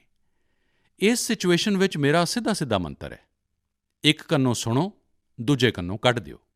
ਹਾਂ, ਇਹ ਸਵਾਲ ਬਹੁਤ ਸੁਭਾਵਿਕ ਹੈ ਕਿ 10ਵੀਂ ਜਾਂ 12ਵੀਂ ਤੋਂ ਬਾਅਦ ਕੀ, ਇਹ ਹਰ ਬੱਚੇ ਦੇ ਮਨ ਵਿੱਚ ਹੁੰਦਾ ਹੈ, ਅਤੇ ਨਾ ਹੀ ਮੈਂ ਇਸ ਤੋਂ ਇਨਕਾਰ ਕਰ ਸਕਦਾ ਅਤੇ ਨਾ ਕੋਈ ਹੋਰ ਇਸ ਤੋਂ ਇਨਕਾਰ ਕਰ ਸਕਦਾ। ਬਹੁਤਿਆਂ ਲਈ ਇਹ ਸਵਾਲ ਚਿੰਤਾ ਅਤੇ ਨਿਰਾਸ਼ਾ ਫੈਲਾਉਣ ਵਾਲਾ ਹੋ ਸਕਦਾ ਹੈ। ਬਦਕਿਸਮਤੀ ਨਾਲ ਅੱਜ ਦੇ ਚਕਾਚੌਂਧ ਭਰੇ ਯੁੱਗ ਵਿੱਚ ਸੈਲੀਬ੍ਰਿਟੀ ਕਲਚਰ ਕਾਰਨ ਅਤੇ ਉਸ ਦਾ ਪ੍ਰਭਾਵ ਹੋਣ ਕਾਰਨ ਸਟੂਡੈਂਟ ਲਾਈਫ ਵਿੱਚ ਇੱਕ ਧਾਰਨਾ ਬਣ ਗਈ ਹੈ ਕਿ ਜੋ ਟੀਵੀ ਉੱਪਰ ਆਉਂਦਾ ਹੈ, ਜਿਸ ਦੀ ਅਖਬਾਰਾਂ ਵਿੱਚ ਚਰਚਾ ਹੁੰਦੀ ਹੈ, ਉੱਦਾਂ ਦਾ ਹੀ ਕੁਝ ਬਣਨਾ ਹੈ, ਉੱਦਾਂ ਦਾ ਹੀ ਕੁਝ ਕਰਨਾ ਹੈ। ਇਹ ਗੱਲ ਬੁਰੀ ਨਹੀਂ, ਪਰ ਜੀਵਨ ਦੀ ਸੱਚਾਈ ਤੋਂ ਇਹ ਬਹੁਤ ਦੂਰ ਹੈ। ਇਹ ਜੋ ਪ੍ਰਚਾਰ ਮਾਧਿਅਮਾਂ 'ਚ 1000-2000 ਲੋਕ ਸਾਡੇ ਸਾਹਮਣੇ ਆਉਂਦੇ ਨੇ, ਦੁਨੀਆ ਇੰਨੀ ਛੋਟੀ ਨਹੀਂ ਹੈ। ਇੰਨੀ ਵੱਡੀ ਵਿਸ਼ਵ ਵਿਵਸਥਾ, ਇੰਨਾ ਲੰਮਾ ਮਨੁੱਖੀ ਇਤਿਹਾਸ, ਇੰਨੀ ਤੇਜ਼ੀ ਨਾਲ ਹੋ ਰਹੇ ਪਰਿਵਰਤਨ ਬਹੁਤ ਸਾਰੇ ਮੌਕੇ ਲੈ ਕੇ ਆਉਂਦੇ ਨੇ। ਜੀਵਨ ਦੀ ਸੱਚਾਈ ਇਹ ਹੈ ਕਿ ਜਿੰਨੇ ਲੋਕ ਨੇ ਓਨੀਆਂ ਵੱਖਰਤਾਵਾਂ ਨੇ, ਜਿੰਨੇ ਲੋਕ ਨੇ ਓਨੇ ਮੌਕੇ ਵੀ ਨੇ। ਸਾਨੂੰ ਆਪਣੀ ਜਿਗਿਆਸਾ ਦਾ ਘੇਰਾ ਬਹੁਤ ਵੱਡਾ ਕਰਨ ਦੀ ਲੋੜ ਹੈ, ਉਸ ਨੂੰ ਵਿਸਤਾਰ ਦੇਣ ਦੀ ਲੋੜ ਹੈ, ਅਤੇ ਇਸ ਲਈ ਜ਼ਰੂਰੀ ਹੈ ਕਿ 10ਵੀਂ ਕਲਾਸ ਵਿੱਚ, 12ਵੀਂ ਕਲਾਸ ਵਿੱਚ ਵੀ ਤੁਸੀਂ ਆਪਣੇ ਆਲੇ-ਦੁਆਲੇ ਦੇ ਜੀਵਨ ਨੂੰ ਆਬਜ਼ਰਵ ਕਰਨਾ ਸਿੱਖੋ। ਤੁਹਾਡੇ ਆਸੇ-ਪਾਸੇ ਇੰਨੇ ਸਾਰੇ ਪ੍ਰੋਫੈਸ਼ਨ ਨੇ, ਨੇਚਰ ਆਫ ਜੌਬਸ ਨੇ, ਹੁਣ ਬਦਲਦੇ ਹੋਏ ਨੇਚਰ ਆਫ ਜੌਬਸ ਨੇ। ਖੁਦ ਨੂੰ ਟ੍ਰੇਨਡ ਕਰੋ, ਆਪਣੀ ਸਕਿੱਲ ਵਧਾਓ ਅਤੇ ਉਸ ਦਾ ਲਾਭ ਲਵੋ। ਕੈਰੀਅਰ ਦੀ ਚੋਣ ਵਿੱਚ ਇੱਕ ਪੱਖ ਇਹ ਵੀ ਹੈ ਕਿ ਬਹੁਤ ਸਾਰੇ ਲੋਕ ਜੀਵਨ 'ਚ ਈਜ਼ੀ ਰੂਟ ਦੀ ਤਲਾਸ਼ ਵਿੱਚ ਰਹਿੰਦੇ ਨੇ। ਬਹੁਤ ਜਲਦੀ ਵਾਹ-ਵਾਹੀ ਮਿਲ ਜਾਏ, ਆਰਥਿਕ ਰੂਪ ਨਾਲ ਵੱਡਾ ਸਟੇਟਸ ਬਣ ਜਾਏ, ਇਹ ਇੱਛਾ ਹੀ ਜੀਵਨ 'ਚ ਕਦੇ-ਕਦੇ, ਹਰ ਵਾਰ ਨਹੀਂ, ਕਦੇ ਹਨੇਰੇ ਦੀ ਸ਼ੁਰੂਆਤ ਹੋਣ ਦਾ ਕਾਰਨ ਬਣ ਜਾਂਦੀ ਹੈ। ਫਿਰ ਇਹ ਅਵਸਥਾ ਅਜਿਹੀ ਹੁੰਦੀ ਹੈ ਜਿਸ ਵਿੱਚ ਸੁਪਨੇ ਪਾਲਣਾ ਅਤੇ ਵੇਖਣਾ ਜ਼ਰਾ ਚੰਗਾ ਲੱਗਦਾ ਹੈ, ਸੁਪਨਿਆਂ 'ਚ ਗੁਆਚੇ ਰਹਿਣਾ ਚੰਗਾ ਲੱਗਦਾ ਹੈ। ਸੁਪਨੇ ਵੇਖਣਾ ਚੰਗੀ ਗੱਲ ਹੈ, ਪਰ ਸੁਪਨੇ ਨੂੰ ਲੈ ਕੇ ਬੈਠੇ ਰਹਿਣਾ ਅਤੇ ਸੁਪਨਿਆਂ ਲਈ ਸੁੱਤੇ ਰਹਿਣਾ, ਇਹ ਤਾਂ ਸਹੀ ਨਹੀਂ ਹੈ। ਸੁਪਨਿਆਂ ਤੋਂ ਅੱਗੇ ਵਧ ਕੇ ਆਪਣੇ ਸੁਪਨੇ ਹਾਸਿਲ ਕਰਨ ਦਾ ਸੰਕਲਪ, ਇਹ ਬਹੁਤ ਮਹੱਤਵਪੂਰਨ ਹੈ। ਤੁਹਾਨੂੰ ਸੋਚਣਾ ਚਾਹੀਦਾ ਹੈ ਕਿ ਤੁਹਾਡਾ ਉਹ ਕਿਹੜਾ ਇੱਕ ਸੁਪਨਾ ਹੈ ਜਿਸ ਨੂੰ ਤੁਸੀਂ ਆਪਣੇ ਜੀਵਨ ਦਾ ਸੰਕਲਪ ਬਣਾਉਣਾ ਚਾਹੋਗੇ। ਜਿਵੇਂ ਹੀ ਤੁਸੀਂ ਇਹ ਸੰਕਲਪ ਲੈ ਲਓਗੇ, ਤੁਹਾਨੂੰ ਅੱਗੇ ਦਾ ਰਾਹ ਵੀ ਓਨਾ ਹੀ ਸਾਫ਼ ਦਿਖਾਈ ਦੇਣ ਲੱਗੇਗਾ। ਮਾਨਯੋਗ ਪ੍ਰਧਾਨ ਮੰਤਰੀ ਜੀ, ਪ੍ਰਣਾਮ। ਮਾਫ਼ ਕਰਨਾ, ਮੇਰਾ ਸਵਾਲ ਪ੍ਰੀਖਿਆ 'ਤੇ ਆਧਾਰਿਤ ਨਹੀਂ ਹੈ। ਕਿਰਪਾ ਕਰਕੇ ਤੁਸੀਂ ਇਸ 'ਤੇ ਹੱਸਿਓ ਨਾ। ਅੱਜ ਕੱਲ੍ਹ ਦੇ ਬੱਚੇ ਪ੍ਰੋਪਰ ਤਰੀਕੇ ਨਾਲ ਖਾਣਾ ਨਹੀਂ ਖਾਣਾ ਚਾਹੁੰਦੇ। ਸਾਰਾ ਸਮਾਂ ਚਿਪਸ, ਚਾਕਲੇਟਸ ਅਤੇ ਜੰਕ 'ਤੇ ਉਹਨਾਂ ਦਾ ਧਿਆਨ ਰਹਿੰਦਾ ਹੈ। ਤੁਸੀਂ ਕਿਰਪਾ ਕਰਕੇ ਸਾਨੂੰ ਇਹ ਦੱਸੋ ਕਿ ਸਾਨੂੰ ਇਸ ਬਾਰੇ ਵਿੱਚ ਕੀ ਕਰਨਾ ਚਾਹੀਦਾ ਹੈ। ਇਸੇ ਪ੍ਰਕਾਰ ਦੇ ਕੁਝ ਹੋਰ ਸਵਾਲ ਵੀ ਮੇਰੇ ਨਾਲ ਨੇ, ਅਤੇ ਇਹ ਨਰਿੰਦਰ ਮੋਦੀ ਐਪ 'ਤੇ ਛੱਤੀਸਗੜ੍ਹ ਰਾਏਪੁਰ ਤੋਂ ਸੁਨੀਤਾ ਪਾਲ ਜੀ ਨੇ ਲਿਖਿਆ ਹੈ। ਸਰ, ਸਾਡੇ ਬੱਚਿਆਂ ਨੂੰ ਅਸੀਂ ਜੋ ਟਿਫਨ ਵਿੱਚ ਦਿੰਦੇ ਹਾਂ, ਉਹ ਉਸ ਚੀਜ਼ ਨੂੰ ਖਾਂਦੇ ਨਹੀਂ ਅਤੇ ਹਮੇਸ਼ਾ ਫਾਸਟ ਫੂਡ ਖਾਣ ਦੀ ਜ਼ਿੱਦ ਕਰਦੇ ਨੇ। ਕਿਰਪਾ ਕਰਕੇ ਇਸ ਮੁੱਦੇ 'ਤੇ ਸਾਡਾ ਮਾਰਗਦਰਸ਼ਨ ਕਰੋ। ਮੈਂ ਸਮਝ ਨਹੀਂ ਪਾ ਰਿਹਾ ਕਿ ਮੈਂ ਇਹ ਸਾਰੇ ਸਵਾਲ ਸੁਣ ਕੇ ਮੁਸਕਰਾਵਾਂ ਜਾਂ ਜ਼ੋਰ ਨਾਲ ਹੱਸਾਂ। ਜੇਕਰ ਇਸ ਮੁੱਦੇ 'ਤੇ ਅਸੀਂ ਮਨੋਵਿਗਿਆਨਿਕ ਤਰੀਕੇ ਨਾਲ ਅੱਗੇ ਵਧੀਏ ਤਾਂ ਸ਼ਾਇਦ ਇਸ ਦਾ ਹੱਲ ਆਸਾਨ ਹੋ ਜਾਏਗਾ। ਸਾਡੀਆਂ ਜਿਹੜੀਆਂ ਰਵਾਇਤੀ ਖਾਣ ਦੀਆਂ ਚੀਜ਼ਾਂ ਨੇ, ਮਨੋਵਿਗਿਆਨਿਕ ਰੂਪ ਨਾਲ ਉਨ੍ਹਾਂ ਪ੍ਰਤੀ ਅਸੀਂ ਸਹਿਜ ਰੂਪ ਨਾਲ ਗੌਰਵ ਦਾ ਭਾਵ ਪੈਦਾ ਕਰੀਏ। ਉਸ ਦੀਆਂ ਜਿਹੜੀਆਂ ਵਿਸ਼ੇਸ਼ਤਾਵਾਂ ਨੇ, ਉਹਨਾਂ ਦੀ ਗੱਲ ਕਰੀਏ। ਖਾਣਾ ਪਕਾਉਣ ਦੀ ਜਿਹੜੀ ਪ੍ਰਕਿਰਿਆ, ਕਿਚਨ ਦੀ ਜਿਹੜੀ ਐਕਟੀਵਿਟੀ ਹੈ, ਉਹ ਘਰ ਦੇ ਬਾਕੀ ਮੈਂਬਰਾਂ ਨੂੰ ਵੀ ਪਤਾ ਹੋਣੀ ਚਾਹੀਦੀ ਹੈ ਕਿ ਕਿੰਨੀ ਮਿਹਨਤ ਕਰਨ ਦੇ ਬਾਅਦ ਖਾਣਾ ਪੱਕਦਾ ਹੈ। ਬੱਚਿਆਂ ਦੇ ਸਾਹਮਣੇ ਵੀ ਇਹ ਸਾਰੀਆਂ ਗੱਲਾਂ ਚਰਚਾ ਵਿੱਚ ਲਿਆਉਣੀਆਂ ਚਾਹੀਦੀਆਂ ਨੇ। ਕਿਵੇਂ ਖਾਣਾ ਪੱਕਦਾ ਹੈ, ਕਿੰਨੀ ਦੇਰ ਲੱਗਦੀ ਹੈ, ਕਿੰਨੇ ਇਨਗਰੀਡੀਐਂਟਸ ਹੁੰਦੇ ਨੇ, ਉਹਨਾਂ ਨੂੰ ਮਹਿਸੂਸ ਹੋਏਗਾ ਕਿ ਆਖਿਰ ਕਿੰਨੀ ਮਿਹਨਤ ਦਾ ਕੰਮ ਹੁੰਦਾ ਹੈ, ਅਤੇ ਫਿਰ ਜਾ ਕੇ ਮੇਰੀ ਥਾਲੀ ਭਰਦੀ ਹੈ। ਦੂਜਾ, ਅੱਜ ਦੇ ਜ਼ਮਾਨੇ ਵਿੱਚ ਖਾਣ-ਪੀਣ ਦੀਆਂ ਬਹੁਤ ਸਾਰੀਆਂ ਵੈੱਬਸਾਈਟਸ ਨੇ। ਹੈਲਦੀ ਫੂਡ ਦੀ ਵੀ ਕੋਈ ਕਮੀ ਨਹੀਂ ਹੈ। ਕੀ ਅਸੀਂ ਇਹਨਾਂ ਤੋਂ ਵੀ ਜਾਣਕਾਰੀਆਂ ਜੁਟਾ ਕੇ ਅਜਿਹੀਆਂ ਚੀਜ਼ਾਂ ਨੂੰ ਲੈ ਕੇ ਕੋਈ ਗੇਮ ਡਿਵੈਲਪ ਕਰ ਸਕਦੇ ਹਾਂ ਜੋ ਅਸੀਂ ਹਫ਼ਤੇ ਵਿੱਚ ਇੱਕ ਵਾਰ ਖੇਡ ਸਕੀਏ? ਜਿਵੇਂ ਗਾਜਰ ਹੈ, ਕੈਰਟ, ਉਸ ਦੀ ਇੰਪੋਰਟੈਂਸ 'ਤੇ ਅਸੀਂ ਬੋਲੀਏ, ਉਸ ਦੇ ਕਿਹੜੇ ਫਾਇਦੇ ਹੁੰਦੇ ਨੇ, ਕੀ ਲਾਭ ਹੁੰਦੇ ਨੇ, ਕੀ ਨਿਊਟ੍ਰੀਐਂਟਸ ਹੁੰਦੇ ਨੇ, ਅਜਿਹਾ ਕਰਕੇ ਦੇਖੀਏ। ਦੂਜਾ, ਸਾਡੇ ਘਰ ਵਿੱਚ ਜਿਹੜੇ ਫੈਮਿਲੀ ਡਾਕਟਰ ਨੇ, ਉਹ ਡਾਕਟਰ ਇੱਕ ਕਿਸਮ ਦਾ ਮਿੱਤਰ ਹੁੰਦਾ ਹੈ। ਜਦ ਕਦੇ ਉਹਨਾਂ ਦਾ ਘਰ ਆਉਣਾ ਹੋਵੇ ਤਾਂ ਉਹਨਾਂ ਦੀਆਂ ਗੱਲਾਂ ਪੂਰਾ ਪਰਿਵਾਰ ਸੁਣੇ ਕਿ ਕਿਸ ਪ੍ਰਕਾਰ ਦੇ ਖਾਣੇ ਦਾ ਕੀ ਮਹੱਤਵ ਹੈ, ਨਿਊਟ੍ਰੀਐਂਟਸ ਕਿੱਥੋਂ ਮਿਲਦੇ ਨੇ, ਕੀ ਖਾਣਾ ਚਾਹੀਦਾ ਹੈ। ਉਹ ਦੱਸ ਸਕਦੇ ਨੇ ਕਿ ਤੁਹਾਡੇ ਘਰ ਵਿੱਚ ਕੀ ਪ੍ਰੋਬਲਮ ਹੈਰੀਡੇਟਰੀ ਹੈ, ਉਹਨਾਂ ਤੋਂ ਬਚਣ ਲਈ ਕੀ ਖਾਣਾ ਜ਼ਰੂਰੀ ਹੈ। ਇਸ ਨਾਲ ਵੀ ਬੱਚਿਆਂ ਨੂੰ ਫਾਇਦਾ ਹੋਏਗਾ। ਤੀਜਾ, ਤੁਸੀਂ ਟੀਚਰ ਨੂੰ ਰਿਕੁਐਸਟ ਕਰ ਸਕਦੇ ਹੋ ਕਿ ਤੁਹਾਨੂੰ ਬੱਚਿਆਂ ਨਾਲ ਸੰਬੰਧਿਤ ਕਿਹੜੀ ਪਰੇਸ਼ਾਨੀ ਹੋ ਰਹੀ ਹੈ, ਖਾਸ ਕਰਕੇ ਖਾਣ ਦੇ ਵਿਸ਼ੇ ਬਾਰੇ। ਟੀਚਰ ਨੂੰ ਸਮਝਾਓ, ਟੀਚਰ ਨੂੰ ਵਿਸ਼ਵਾਸ ਵਿੱਚ ਲਓ। ਹੁਣ ਵੇਖੋ, ਟੀਚਰ ਬੜੀ ਕੁਸ਼ਲਤਾ ਨਾਲ ਕਥਾ ਕਹਿੰਦੇ-ਕਹਿੰਦੇ, ਗੱਲ ਕਰਦੇ-ਕਰਦੇ, ਹੱਸਦਿਆਂ, ਮਜ਼ਾਕ ਵਿੱਚ ਉਸ ਦੇ ਦਿਮਾਗ ਵਿੱਚ ਭਰ ਦੇਵੇਗਾ ਕਿ ਇਹ ਕਿਉਂ ਕਰਨਾ ਚਾਹੀਦਾ ਹੈ, ਅਤੇ ਟੀਚਰ ਦੇ ਕਹਿਣ ਦਾ ਬੱਚਿਆਂ 'ਤੇ ਅਲੱਗ ਹੀ ਅਸਰ ਹੁੰਦਾ ਹੈ। ਸਾਨੂੰ ਵੀ ਕੁਝ ਨਵੇਂ ਐਕਸਪੈਰੀਮੈਂਟਸ ਕਰਦੇ ਰਹਿਣਾ ਚਾਹੀਦਾ ਹੈ। ਮੈਂ ਬਹੁਤ ਸਾਰੇ ਉਦਾਹਰਣ ਦੇਖੇ ਨੇ ਜਿੱਥੇ ਪਰਿਵਾਰ ਵਿੱਚ ਟ੍ਰੈਡੀਸ਼ਨਲ ਖਾਣਾ ਹੀ ਬੱਚਿਆਂ ਨੂੰ ਮਾਡਰਨ ਰੰਗ ਰੂਪ ਵਿੱਚ ਬਣਾ ਕੇ ਬੱਚਿਆਂ ਨੂੰ ਦਿੱਤਾ ਜਾਂਦਾ ਹੈ, ਤਾਂ ਉਸ ਨਾਲ ਬੱਚਿਆਂ ਵਿੱਚ ਵੀ ਉਸ ਨੂੰ ਲੈ ਕੇ ਇੱਕ ਸੁਭਾਵਿਕ ਆਕਰਸ਼ਣ ਪੈਦਾ ਹੁੰਦਾ ਹੈ। ਖੈਰ, ਇਹ ਮੇਰੇ ਸਿਲੇਬਸ ਦੇ ਬਾਹਰ ਦਾ ਵਿਸ਼ਾ ਹੈ।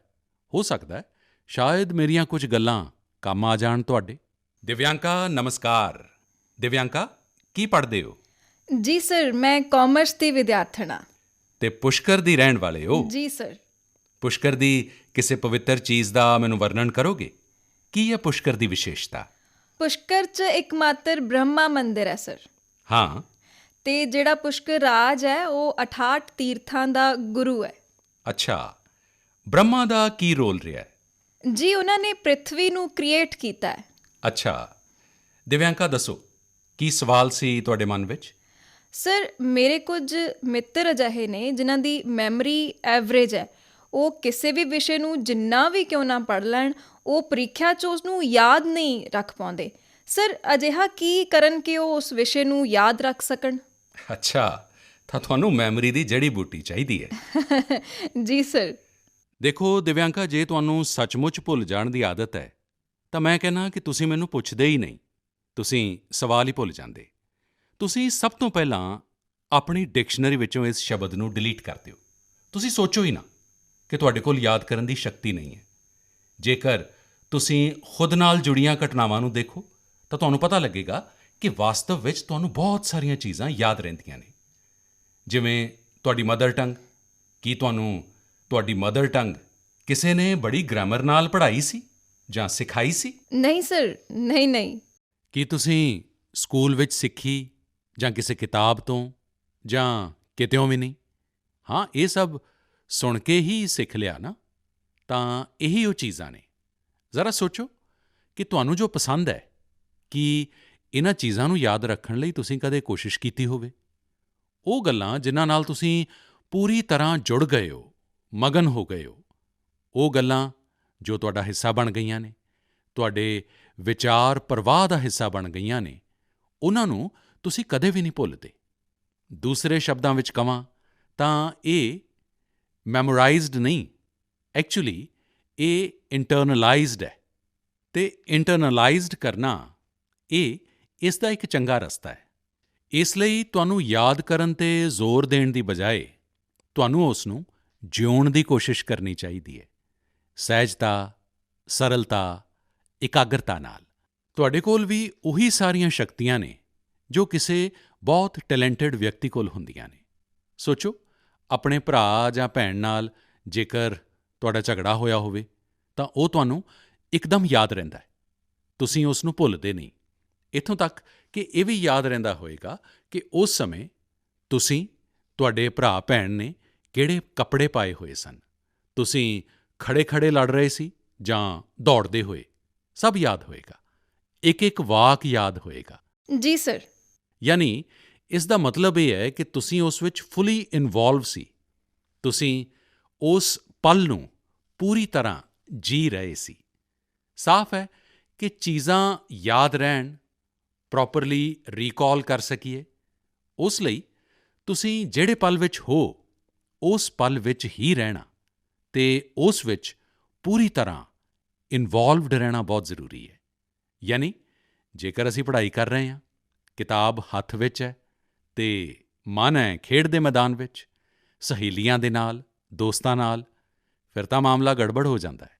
ਅੱਗੇ ਜਾ ਕੇ ਤੁਹਾਡੇ ਵਿੱਚੋਂ ਕੋਈ ਵੀ ਵਿਦਿਆਰਥੀ ਸਾਈਕੋਲੋਜੀ ਪੜ੍ਹੇਗਾ, ਉਸ ਵਿੱਚ ਮੈਮਰੀ ਬਾਏ ਐਸੋਸੀਏਸ਼ਨ ਦਾ ਕਨਸੈਪਟ ਵਿਸਥਾਰ ਨਾਲ ਸਮਝਾਇਆ ਜਾਏਗਾ। ਤੁਸੀਂ ਯਾਦ ਕਰੋ ਕਿ ਸਕੂਲ ਵਿੱਚ ਸਵੇਰੇ ਅਸੈਂਬਲੀ ਵਿੱਚ ਰਾਸ਼ਟਰਗਾਨ ਹੁੰਦਾ ਹੈ। ਹੁਣ ਜਨ ਗਣ ਮਨ ਹਰ ਕੋਈ ਗਾਉਂਦਾ ਹੈ, ਪਰ ਕੀ ਕਦੇ ਤੁਸੀਂ ਜਨ ਗਣ ਮਨ ਗਾਉਂਦੇ ਹੋਏ ਆਪਣੇ ਉਸ ਰਾਸ਼ਟਰਗਾਨ ਨਾਲ ਦੇਸ਼ ਵਿੱਚ ਟਰੈਵਲ ਕੀਤਾ? ਤੁਸੀਂ ਉਸ ਦੇ ਨਾਲ ਜਿਹੜੇ ਸ਼ਬਦ ਆਉਂਦੇ ਨੇ, ਉਹਨਾਂ ਸ਼ਬਦਾਂ ਨਾਲ ਆਪਣੇ ਆਪ ਨੂੰ ਵਿਜ਼ੂਅਲਾਈਜ਼ਡ ਕਰ ਸਕੇ ਕਿ ਨਹੀਂ? ਪੰਜਾਬ ਨੂੰ, ਗੁਜਰਾਤ ਨੂੰ, ਮਹਾਰਾਸ਼ਟਰ ਨੂੰ, ਬੰਗਾਲ ਨੂੰ ਮਨ ਹੀ ਮਨ ਰਾਸ਼ਟਰਗਾਨ ਗਾਉਂਦੇ ਸਮੇਂ ਟਰੈਵਲ ਕੀਤਾ? ਤੁਹਾਨੂੰ ਆਪਣੇ ਆਪ ਯਾਦ ਹੋਣਾ ਸ਼ੁਰੂ ਹੋ ਜਾਏਗਾ। ਮਨ ਹੀ ਵਿਜ਼ੂਅਲਾਈਜ਼ਡ ਕਰੋਗੇ ਅਤੇ ਤੁਹਾਨੂੰ ਚੰਗੀ ਤਰ੍ਹਾਂ ਯਾਦ ਰਹੇਗਾ। ਇਸ ਦਾ ਤਾਂ ਇੱਕ ਫਾਇਦਾ ਹੋਰ ਹੋਏਗਾ, ਦੇਸ਼ ਦੇ ਨਾਲ ਵੀ ਇੱਕਮਿਕ ਹੁੰਦੇ ਜਾਓਗੇ। ਯਾਨੀ ਇਨਵੋਲਵ, ਇੰਟਰਨਲਾਈਜ਼, ਐਸੋਸੀਏਟ ਅਤੇ ਵਿਜ਼ੂਅਲਾਈਜ਼। ਮੈਮਰੀ ਨੂੰ ਸ਼ਾਰਪ ਕਰਨ ਲਈ ਇਸ ਫਾਰਮੂਲਾ 'ਤੇ ਚੱਲ ਸਕਦੇ ਹੋ। ਮੈਂ ਇੱਕ ਹੋਰ ਉਦਾਹਰਣ ਦਿੰਦਾ। ਤੁਹਾਡੇ ਕੋਲ ਨੋਟਬੁੱਕਸ ਹੁੰਦੀਆਂ ਨੇ, ਅਲੱਗ-ਅਲੱਗ ਵਿਸ਼ਿਆਂ ਦੀਆਂ ਕਿਤਾਬਾਂ ਹੁੰਦੀਆਂ ਨੇ। ਤੁਸੀਂ ਜਦੋਂ ਵੀ ਘਰੋਂ ਨਿਕਲੋ ਤਾਂ ਇਹ ਤੈਅ ਕਰਕੇ ਨਿਕਲੋ ਕਿ ਬੈਗ ਵਿੱਚ ਇੰਨੇ ਨੰਬਰ ਅਤੇ ਇਸ ਵਿਸ਼ੇ ਦੀ ਨੋਟਬੁੱਕ ਹੋਏਗੀ ਅਤੇ ਇਸ ਨੰਬਰ 'ਤੇ ਇਸ ਵਿਸ਼ੇ ਦੀ ਕਿਤਾਬ ਹੋਏਗੀ। ਚੌਥੇ ਨੰਬਰ 'ਤੇ ਹੋ ਸਕਦੀ ਹੈ, ਤੀਜੇ 'ਤੇ ਹੋ ਸਕਦੀ ਹੈ।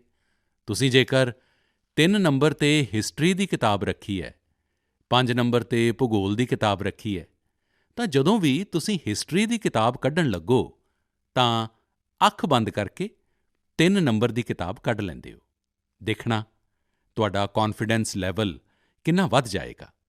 ਚਲੋ, ਮੈਨੂੰ ਚੰਗਾ ਲੱਗਾ ਤੁਹਾਡੇ ਨਾਲ ਗੱਲ ਕਰਨ ਦਾ ਮੌਕਾ ਮਿਲਿਆ ਅਤੇ ਮੈਂ ਰਾਜਸਥਾਨ ਦੇ ਲੋਕਾਂ ਨੂੰ ਵੀ ਅਤੇ ਪੁਸ਼ਕਰ ਦੀ ਪਵਿੱਤਰ ਧਰਤੀ ਨੂੰ ਵੀ ਇੱਥੋਂ ਨਮਨ ਕਰਦਾ। ਬਹੁਤ-ਬਹੁਤ ਧੰਨਵਾਦ। ਧੰਨਵਾਦ ਸਰ। ਨਮਸਤੇ ਜੀ। ਨਮਸਕਾਰ ਸਰ। ਹਾਂ, ਦੱਸੋ। ਸਰ, ਮੇਰਾ ਸਵਾਲ ਇਹ ਹੈ ਕਿ ਜਦ ਅਸੀਂ ਕਿਸੇ ਪ੍ਰਸ਼ਨ ਦਾ ਉੱਤਰ ਯਾਦ ਕਰਦੇ ਹਾਂ ਤਾਂ ਉਹ ਚੰਗੀ ਤਰ੍ਹਾਂ ਯਾਦ ਹੋ ਜਾਂਦਾ ਹੈ, ਪਰ ਜਦੋਂ ਅਸੀਂ ਸਕੂਲ ਵਿੱਚ ਜਾ ਕੇ ਲਿਖਣਾ ਸ਼ੁਰੂ ਕਰਦੇ ਹਾਂ ਤਾਂ ਕੁਐਸਚਨ ਪੇਪਰ ਨੂੰ ਦੇਖ ਕੇ ਹੀ ਅਸੀਂ ਸਾਰਾ ਕੁਝ ਅਚਾਨਕ ਭੁੱਲ ਜਾਂਦੇ ਹਾਂ। ਸਰ, ਕਿਰਪਾ ਕਰਕੇ ਇਹ ਦੱਸੋ ਕਿ ਅਜਿਹਾ ਕਿਉਂ ਹੁੰਦਾ ਹੈ? ਤੁਹਾਡਾ ਸ਼ੁਭ ਨਾਮ ਕੀ ਹੈ? ਸੁਹਾਨ ਸਹਿਗਲ। ਅੱਛਾ ਸਹਿਗਲ ਜੀ, ਤੁਸੀਂ ਪੜ੍ਹਦੇ ਕਿੱਥੇ ਹੋ? ਐਲਕੌਨ ਇੰਟਰਨੈਸ਼ਨਲ ਸਕੂਲ। ਅੱਛਾ, ਇਹ ਸਵਾਲ ਪਹਿਲਾਂ ਕਿਸੇ ਨੂੰ ਪੁੱਛਿਆ? ਨਹੀਂ ਸਰ। ਨਹੀਂ ਪੁੱਛਿਆ। ਮੰਮੀ ਪਾਪਾ ਨੂੰ ਪੁੱਛਿਆ? ਨਹੀਂ ਸਰ। ਟੀਚਰ ਨੂੰ ਪੁੱਛਿਆ? ਨਹੀਂ ਸਰ। ਬੜੇ ਕਮਾਲ ਦੇ ਹੋ ਯਾਰ ਤੁਸੀਂ। ਮੈਂ ਹੀ ਕੀ ਮਿਲਿਆ ਸੀ ਤੁਹਾਨੂੰ? ਪਰ ਤੁਹਾਡਾ ਸਵਾਲ ਮੈਂ ਸਮਝਦਾ ਕਿ ਜ਼ਿਆਦਾਤਰ ਵਿਦਿਆਰਥੀਆਂ ਦੇ ਮਨ ਵਿੱਚ ਇਹ ਰਹਿੰਦਾ ਹੈ। ਜਦ ਮੈਂ ਵੀ ਤੁਹਾਡੀ ਤਰ੍ਹਾਂ ਪੜ੍ਹਦਾ ਸੀ ਤਾਂ ਇਹ ਗੱਲ ਤਾਂ ਮਨ ਵਿੱਚ ਰਹਿੰਦੀ ਸੀ ਕਿ ਯਾਰ ਪਤਾ ਨਹੀਂ ਕਿਉਂ ਯਾਦ ਨਹੀਂ ਆ ਰਿਹਾ। ਵੇਖੋ, ਪ੍ਰੀਖਿਆ ਹਾਲ ਵਿੱਚ ਜਾਂਦੇ ਸਮੇਂ ਆਪ ਨੂੰ, ਆਪਣੇ ਮਨ ਨੂੰ ਬਿਲਕੁਲ ਸ਼ਾਂਤ ਕਰਕੇ ਜਾਣਾ ਚਾਹੀਦਾ ਹੈ। ਮੈਂ ਹੁਣ ਤੁਹਾਨੂੰ ਟੀਵੀ ਸਕਰੀਨ 'ਤੇ ਦੇਖ ਰਿਹਾ, ਇੰਨਾ ਸ਼ਾਂਤ ਤੁਹਾਡਾ ਚਿਹਰਾ ਹੈ, ਇੰਨੇ ਵਿਸ਼ਵਾਸ ਨਾਲ ਤੁਸੀਂ ਬੈਠੇ ਹੋ, ਮੁਸਕਰਾਉਂਦੇ ਵੀ ਹੋ। ਇਹ ਜੋ ਅਵਸਥਾ ਹੈ ਨਾ, ਐਗਜ਼ਾਮੀਨੇਸ਼ਨ ਵਿੱਚ ਜਾਓ ਤਾਂ ਵੀ ਇੱਦਾਂ ਹੀ ਰਹੋ, ਤੁਸੀਂ ਕਦੇ ਵੀ ਨਹੀਂ ਭੁੱਲੋਗੇ। ਮਨ ਅਸ਼ਾਂਤ ਰਹੇਗਾ, ਚਿੰਤਾ ਵਿੱਚ ਰਹੇਗਾ, ਤੁਸੀਂ ਘਬਰਾਏ ਹੋਏ ਰਹੋਗੇ ਤਾਂ ਇਸ ਗੱਲ ਦੀ ਸੰਭਾਵਨਾ ਬਹੁਤ ਜ਼ਿਆਦਾ ਹੋਏਗੀ ਕਿ ਜਿਵੇਂ ਹੀ ਤੁਸੀਂ ਕੁਐਸਚਨ ਪੇਪਰ ਵੇਖੋਗੇ, ਕੁਝ ਦੇਰ ਦੇ ਲਈ ਤੁਸੀਂ ਸਭ ਕੁਝ ਭੁੱਲ ਜਾਓਗੇ। ਇਸ ਦਾ ਸਭ ਤੋਂ ਚੰਗਾ ਉਪਾਅ ਇਹੀ ਹੈ ਕਿ ਤੁਹਾਨੂੰ ਆਪਣੀਆਂ ਸਾਰੀਆਂ ਟੈਨਸ਼ਨਜ਼ ਪ੍ਰੀਖਿਆ ਹਾਲ ਦੇ ਬਾਹਰ ਛੱਡ ਕੇ ਜਾਣੀਆਂ ਚਾਹੀਦੀਆਂ ਨੇ। ਤੁਹਾਨੂੰ ਇਹ ਵੀ ਸੋਚਣਾ ਚਾਹੀਦਾ ਹੈ ਕਿ ਜਿੰਨੀ ਤਿਆਰੀ ਤੁਸੀਂ ਕਰਨੀ ਸੀ ਓਨੀ ਕਰ ਲਈ ਹੈ। ਹੁਣ ਤੁਹਾਡਾ ਫੋਕਸ ਪ੍ਰਸ਼ਨਾਂ ਦੇ ਵਧੀਆ ਉੱਤਰ ਦੇਣ ਵਿੱਚ ਹੋਣਾ ਚਾਹੀਦਾ ਹੈ। ਇਸ ਗੱਲ ਤੋਂ ਵੀ ਨਾ ਘਬਰਾਓ ਕਿ ਕੁਝ ਨਵਾਂ ਆ ਗਿਆ ਤਾਂ ਕੀ ਹੋਏਗਾ, ਕੁਝ ਅਜਿਹਾ ਆ ਗਿਆ ਜੋ ਤੁਸੀਂ ਪੜ੍ਹਿਆ ਹੀ ਨਹੀਂ ਹੈ ਤਾਂ ਕੀ ਹੋਏਗਾ। ਮੈਂ ਸਾਰਿਆਂ ਨੂੰ ਕਹਾਂਗਾ ਕਿ ਪ੍ਰੀਖਿਆ ਦੇ ਤਣਾਅ ਨੂੰ ਘੱਟ ਕਰਨ ਲਈ ਬਿਨਾਂ ਟੈਨਸ਼ਨ ਲੈ ਕੇ ਪ੍ਰੀਖਿਆ ਦੇਣ ਲਈ ਬਹੁਤ ਸਾਰੀਆਂ ਐਕਟੀਵਿਟੀਜ਼, ਬਹੁਤ ਸਾਰੇ ਉਪਾਅ ਤੁਹਾਨੂੰ ਐਗਜ਼ਾਮ ਵਾਰੀਅਰ ਬੁੱਕ ਵਿੱਚ ਦਿੱਤੇ ਗਏ ਨੇ। ਹੁਣ ਵੀ ਐਗਜ਼ਾਮ ਵਾਰੀਅਰ ਬੁੱਕ ਨੂੰ ਮੈਂ ਇੱਕ ਨਵਾਂ ਐਡੀਸ਼ਨ, ਮੈਨੂੰ ਕੋਰੋਨਾ ਵਿੱਚ ਥੋੜ੍ਹਾ ਸਮਾਂ ਮਿਲ ਗਿਆ ਤਾਂ ਮੈਂ ਇਸ ਨੂੰ ਇੰਪਰੂਵ ਕੀਤਾ ਹੈ, ਕੁਝ ਐਡੀਸ਼ਨ ਵੀ ਕੀਤੀ ਹੈ। ਇਸ ਵਾਰ ਇਸ ਵਿੱਚ ਬੱਚਿਆਂ ਲਈ ਹੀ ਮੰਤਰ ਨਹੀਂ, ਬਲਕਿ ਮੈਂ ਪੇਰੈਂਟਸ ਲਈ ਵੀ ਬਹੁਤ ਕੁਝ ਲਿਖਿਆ ਹੈ। ਕਈ ਸਾਰੀਆਂ ਐਕਟੀਵਿਟੀਜ਼ ਨਮੋ ਐਪ 'ਤੇ ਵੀ ਦਿੱਤੀਆਂ ਹੋਈਆਂ ਨੇ। ਤੁਸੀਂ ਇਸ ਵਿੱਚ ਪਾਰਟਿਸਿਪੇਟ ਕਰਕੇ ਆਪਣੇ ਮਿੱਤਰਾਂ ਨਾਲ ਸ਼ੇਅਰ ਵੀ ਕਰ ਸਕਦੇ ਹੋ ਅਤੇ ਮੈਨੂੰ ਵਿਸ਼ਵਾਸ ਹੈ ਥੋੜ੍ਹੀ ਜਿਹੀ ਕੋਸ਼ਿਸ਼ ਕਰੋ, ਮਨ ਵਿੱਚੋਂ ਇਹ ਨਿਕਲ ਜਾਏਗਾ ਅਤੇ ਤੁਹਾਨੂੰ ਪੱਕਾ ਫਾਇਦਾ ਹੋਏਗਾ। ਅਤੇ ਸਾਥੀਓ, ਮੈਂ ਤੁਹਾਡੇ ਤੋਂ ਚਾਹਾਂਗਾ ਕਿ ਜਦੋਂ ਤੁਹਾਨੂੰ ਫਾਇਦਾ ਹੋਵੇ ਤਾਂ ਮੈਨੂੰ ਲਿਖ ਕੇ ਜ਼ਰੂਰ ਦੇਣਾ। ਐਗਜ਼ਾਮ ਵਾਰੀਅਰ ਪੜ੍ਹ ਕੇ ਮੈਨੂੰ ਚਿੱਠੀ ਲਿਖਣਾ। ਲਿਖੋਗੇ ਨਾ? ਜੀ ਸਰ। ਵਾਹ, ਸ਼ਾਬਾਸ਼। ਥੈਂਕ ਯੂ ਸਰ, ਧੰਨਵਾਦ। ਨਮਸਤੇ ਜੀ। ਮੇਰਾ ਨਾਮ ਧਾਰਵੀ ਬੋਪਟ ਹੈ। ਮੈਂ ਗੁਜਰਾਤ ਦੇ ਅਹਿਮਦਾਬਾਦ ਦੇ ਗਲੋਬਲ ਮਿਸ਼ਨ ਇੰਟਰਨੈਸ਼ਨਲ ਸਕੂਲ ਦੇ ਸੰਸਕਾਰ ਧਾਮ ਦੀ 11ਵੀਂ ਜਮਾਤ ਦੀ ਕਮਰਸ ਦੀ ਵਿਦਿਆਰਥਣ ਹਾਂ। ਸ਼੍ਰੀਮਾਨ, ਇਸ ਕਰੋਨਾ ਕਾਲ ਵਿੱਚ ਉਦਯੋਗ, ਵਪਾਰ, ਸਰਕਾਰ ਨੂੰ ਵੀ ਮੁਸ਼ਕਿਲ ਆਈ ਹੋਵੇਗੀ। ਕੀ ਤੁਸੀਂ ਸੋਚਿਆ ਕਿ ਵਿਦਿਆਰਥੀਆਂ ਨੂੰ ਕੀ ਤਕਲੀਫ ਆਈ? ਸਰ, ਇਸ ਸੰਕਟ ਨੂੰ ਮੈਂ ਆਪਣੇ ਜੀਵਨ 'ਚ ਕਿਸ ਰੂਪ 'ਚ ਯਾਦ ਰੱਖਾਂ? ਅਜਿਹਾ ਲੱਗਦਾ ਹੈ ਕਿ ਸਾਡਾ ਵਿਦਿਆਰਥੀਆਂ ਦਾ ਸਾਲ ਵਿਅਰਥ ਹੋ ਗਿਆ ਹੋਵੇ। ਮੇਰੀ ਜਗ੍ਹਾ ਜੇਕਰ ਤੁਸੀਂ ਹੁੰਦੇ ਤਾਂ ਕੀ ਕਰਦੇ? ਤੁਹਾਡਾ ਮਾਰਗਦਰਸ਼ਨ ਸਾਨੂੰ ਦਿਸ਼ਾ ਦੇਵੇਗਾ। ਧਾਰਵੀ, ਕੋਈ ਛੋਟਾ ਜਾਂ ਵੱਡਾ ਭਰਾ ਹੈ? ਛੋਟੀ ਭੈਣ ਹੈ ਸਰ। ਛੋਟੀ ਭੈਣ ਹੈ, ਅੱਛਾ। ਛੋਟੀ ਭੈਣ ਨੂੰ ਕੀ ਇਸੇ ਤਰ੍ਹਾਂ ਹੀ ਡਾਂਟਦੇ ਹੋ ਜਿਵੇਂ ਹੁਣੇ ਕਹਿ ਰਹੇ ਸੀ? ਨਹੀਂ ਸਰ। ਅੱਖਾਂ ਖੋਲ੍ਹ ਕੇ ਬੋਲ ਰਹੀ ਸੀ। ਅੱਛਾ, ਸਾਬਰਮਤੀ ਆਸ਼ਰਮ ਪਹਿਲਾਂ ਵੀ ਆਏ ਸੀ ਜਾਂ ਅੱਜ ਪਹਿਲੀ ਵਾਰ ਆਏ ਹੋ? ਪਹਿਲੀ ਵਾਰ ਆਈ ਹਾਂ ਸਰ। ਪਹਿਲੀ ਵਾਰ ਆਏ ਹੋ। ਕਿੰਨੇ ਸਾਲਾਂ ਤੋਂ ਅਹਿਮਦਾਬਾਦ ਵਿੱਚ ਰਹਿ ਰਹੇ ਹੋ? 6 years ਸਰ। ਅੱਛਾ, ਤਾਂ 6 ਸਾਲਾਂ ਤੋਂ ਰਹਿ ਰਹੇ ਹੋ ਤਾਂ ਤੁਹਾਡਾ ਕਦੇ ਮਨ ਨਹੀਂ ਕੀਤਾ ਕਿ ਭਾਰਤ ਦੀ ਆਜ਼ਾਦੀ ਦਾ ਇੰਨਾ ਮਹੱਤਵਪੂਰਨ ਸਥਾਨ, ਉੱਥੇ ਕਦੇ ਜਾਣਾ ਚਾਹੀਦਾ? ਅੱਜ ਤਾਂ ਸਵੇਰ ਤੋਂ ਆ ਗਏ ਹੋਵੋਗੇ ਤੁਸੀਂ। ਜੀ ਸਰ, ਬਿਲਕੁਲ। ਤਾਂ ਕੀ ਤੁਸੀਂ ਵੇਖਿਆ ਸਾਰਾ ਕੁਝ? ਹਾਂਜੀ ਸਰ, ਦੇਖਿਆ। ਮਨ ਨੂੰ ਸ਼ਾਂਤੀ ਦਾ ਅਨੁਭਵ ਹੋਇਆ? ਜੀ ਸਰ, ਬਹੁਤ ਸ਼ਾਂਤੀ ਦਾ ਅਨੁਭਵ ਹੋਇਆ। ਦੇਖੋ, ਜਾ ਕੇ ਆਪਣੇ ਸੰਸਕਾਰ ਧਾਮ ਦੇ ਦੋਸਤਾਂ ਨੂੰ ਵੀ ਕਹੋ ਕਿ ਸਾਬਰਮਤੀ ਆਸ਼ਰਮ ਜਾਣਾ ਚਾਹੀਦਾ ਹੈ ਅਤੇ ਆਪਣੇ ਪਰਿਵਾਰ ਅਤੇ ਮਿੱਤਰਾਂ ਨੂੰ ਵੀ ਕਹੋ ਸਾਬਰਮਤੀ ਆਸ਼ਰਮ ਜਾਣਾ ਚਾਹੀਦਾ ਹੈ ਅਤੇ ਉੱਥੇ ਦੀ ਸ਼ਾਂਤੀ ਦਾ ਅਨੁਭਵ ਕਰਨਾ ਚਾਹੀਦਾ ਹੈ। ਉੱਥੇ ਕੁਝ ਪਲ ਮੌਨ ਬੈਠਣਾ ਚਾਹੀਦਾ ਹੈ। ਕਹੋਗੇ? ਜੀ ਸਰ, ਬਿਲਕੁਲ ਸਰ, ਹਾਂਜੀ। ਅੱਛਾ, ਚਲੋ ਹੁਣ ਤੁਹਾਡੇ ਸਵਾਲ 'ਤੇ ਆਉਂਦੇ ਹਾਂ। ਮੈਂ ਤਾਂ ਇੱਕਦਮ ਧਾਰਵੀ ਨੂੰ ਉਪਦੇਸ਼ ਹੀ ਦੇਣ ਲੱਗ ਪਿਆ ਸੀ। ਦੇਖੋ, ਤੁਹਾਡੀ ਗੱਲ ਬਿਲਕੁਲ ਸਹੀ ਹੈ। ਜਿੱਥੋਂ ਤੱਕ ਕੋਰੋਨਾ ਦਾ ਪ੍ਰਸ਼ਨ ਹੈ, ਮੈਂ ਤਾਂ ਇਸ ਨੂੰ ਇਸ ਰੂਪ ਵਿੱਚ ਵੇਖਦਾ ਕਿ ਜੋ ਗਲਤੀ ਤੁਸੀਂ ਨਹੀਂ ਕੀਤੀ ਉਸ ਦਾ ਖਮਿਆਜ਼ਾ ਤੁਹਾਨੂੰ ਚੁੱਕਣਾ ਪਿਆ। ਇਹ ਤੁਹਾਡੇ ਲਈ ਜੀਵਨ ਦਾ ਸਬਕ ਹੈ। ਕਈ ਵਾਰ ਜੀਵਨ ਵਿੱਚ ਬਹੁਤ ਕੁਝ ਅਚਾਨਕ ਵਾਪਰਦਾ ਹੈ, ਅਕਾਲਪਨਿਕ ਘਟਦਾ ਹੈ ਅਤੇ ਇਹਨਾਂ ਘਟਨਾਵਾਂ 'ਤੇ ਤੁਹਾਡਾ ਕੋਈ ਕਾਬੂ ਵੀ ਨਹੀਂ ਹੁੰਦਾ। ਕੋਰੋਨਾ ਵਿੱਚ ਵੀ ਅਸੀਂ ਕਹਿ ਸਕਦੇ ਹਾਂ ਕਿ ਬੱਚਿਆਂ ਦਾ, ਨੌਜਵਾਨਾਂ ਦਾ ਜੋ ਨੁਕਸਾਨ ਹੋਇਆ ਉਹ ਬਹੁਤ ਵੱਡਾ ਹੈ। ਬਚਪਨ ਦੇ ਲਈ ਤਾਂ 1 ਸਾਲ ਦਾ ਨੁਕਸਾਨ ਵੱਡੀ ਇਮਾਰਤ ਦੀ ਨੀਂਹ ਵਿੱਚ ਖਾਲੀਪਨ ਵਰਗਾ ਹੈ। ਇਸ ਕਮੀ ਨੂੰ ਭਰਨਾ ਸੌਖਾ ਨਹੀਂ ਹੈ।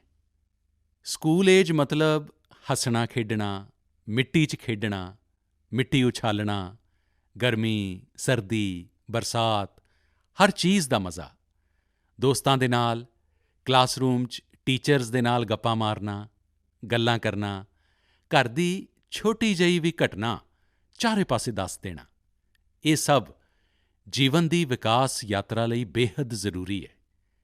ਇਨ੍ਹਾਂ ਸਭ ਚੀਜ਼ਾਂ ਤੋਂ ਤੁਸੀਂ ਸਹਿਜੇ ਹੀ ਕਿੰਨਾ ਕੁਝ ਸਿੱਖ ਸਕਦੇ ਹੋ। ਤੁਹਾਨੂੰ ਵੀ ਲੱਗਦਾ ਹੀ ਹੋਵੇਗਾ ਕਿ ਕੋਰੋਨਾ ਕਾਲ ਤੋਂ ਪਹਿਲਾਂ ਦਾ ਸਮਾਂ ਤੁਸੀਂ ਯਾਦ ਕਰਦੇ ਹੋਵੋਗੇ ਤਾਂ ਸੋਚਦੇ ਹੋਵੋਗੇ ਕਿ ਕਿੰਨਾ ਕੁਝ ਮਿਸ ਕੀਤਾ। ਲੇਕਿਨ ਕੋਰੋਨਾ ਕਾਲ 'ਚ ਜੇ ਕਾਫੀ ਕੁਝ ਗਵਾਇਆ ਹੈ ਤਾਂ ਬਹੁਤ ਕੁਝ ਪਾਇਆ ਵੀ ਤਾਂ ਹੈ। ਕੋਰੋਨਾ ਦੀ ਸਭ ਤੋਂ ਪਹਿਲੀ ਸਿੱਖਿਆ ਇਹੀ ਤਾਂ ਹੈ ਕਿ ਤੁਸੀਂ ਜਿਨ੍ਹਾਂ ਲੋਕਾਂ ਨੂੰ ਮਿਸ ਕੀਤਾ ਉਨ੍ਹਾਂ ਦੀ ਤੁਹਾਡੇ ਜੀਵਨ ਵਿੱਚ ਕਿੰਨੀ ਵੱਡੀ ਭੂਮਿਕਾ ਹੈ। ਇਹ ਇਸ ਕੋਰੋਨਾ ਕਾਲ ਵਿੱਚ ਜ਼ਿਆਦਾ ਪਤਾ ਲੱਗਾ ਹੈ। ਤੁਹਾਨੂੰ ਇਸ ਗੱਲ ਦਾ ਅਹਿਸਾਸ ਹੋਇਆ ਹੋਵੇਗਾ ਕਿ ਕਿਸੇ ਨੂੰ ਵੀ ਫੋਰ ਗ੍ਰਾਂਟਿਡ ਨਹੀਂ ਲੈਣਾ ਚਾਹੀਦਾ।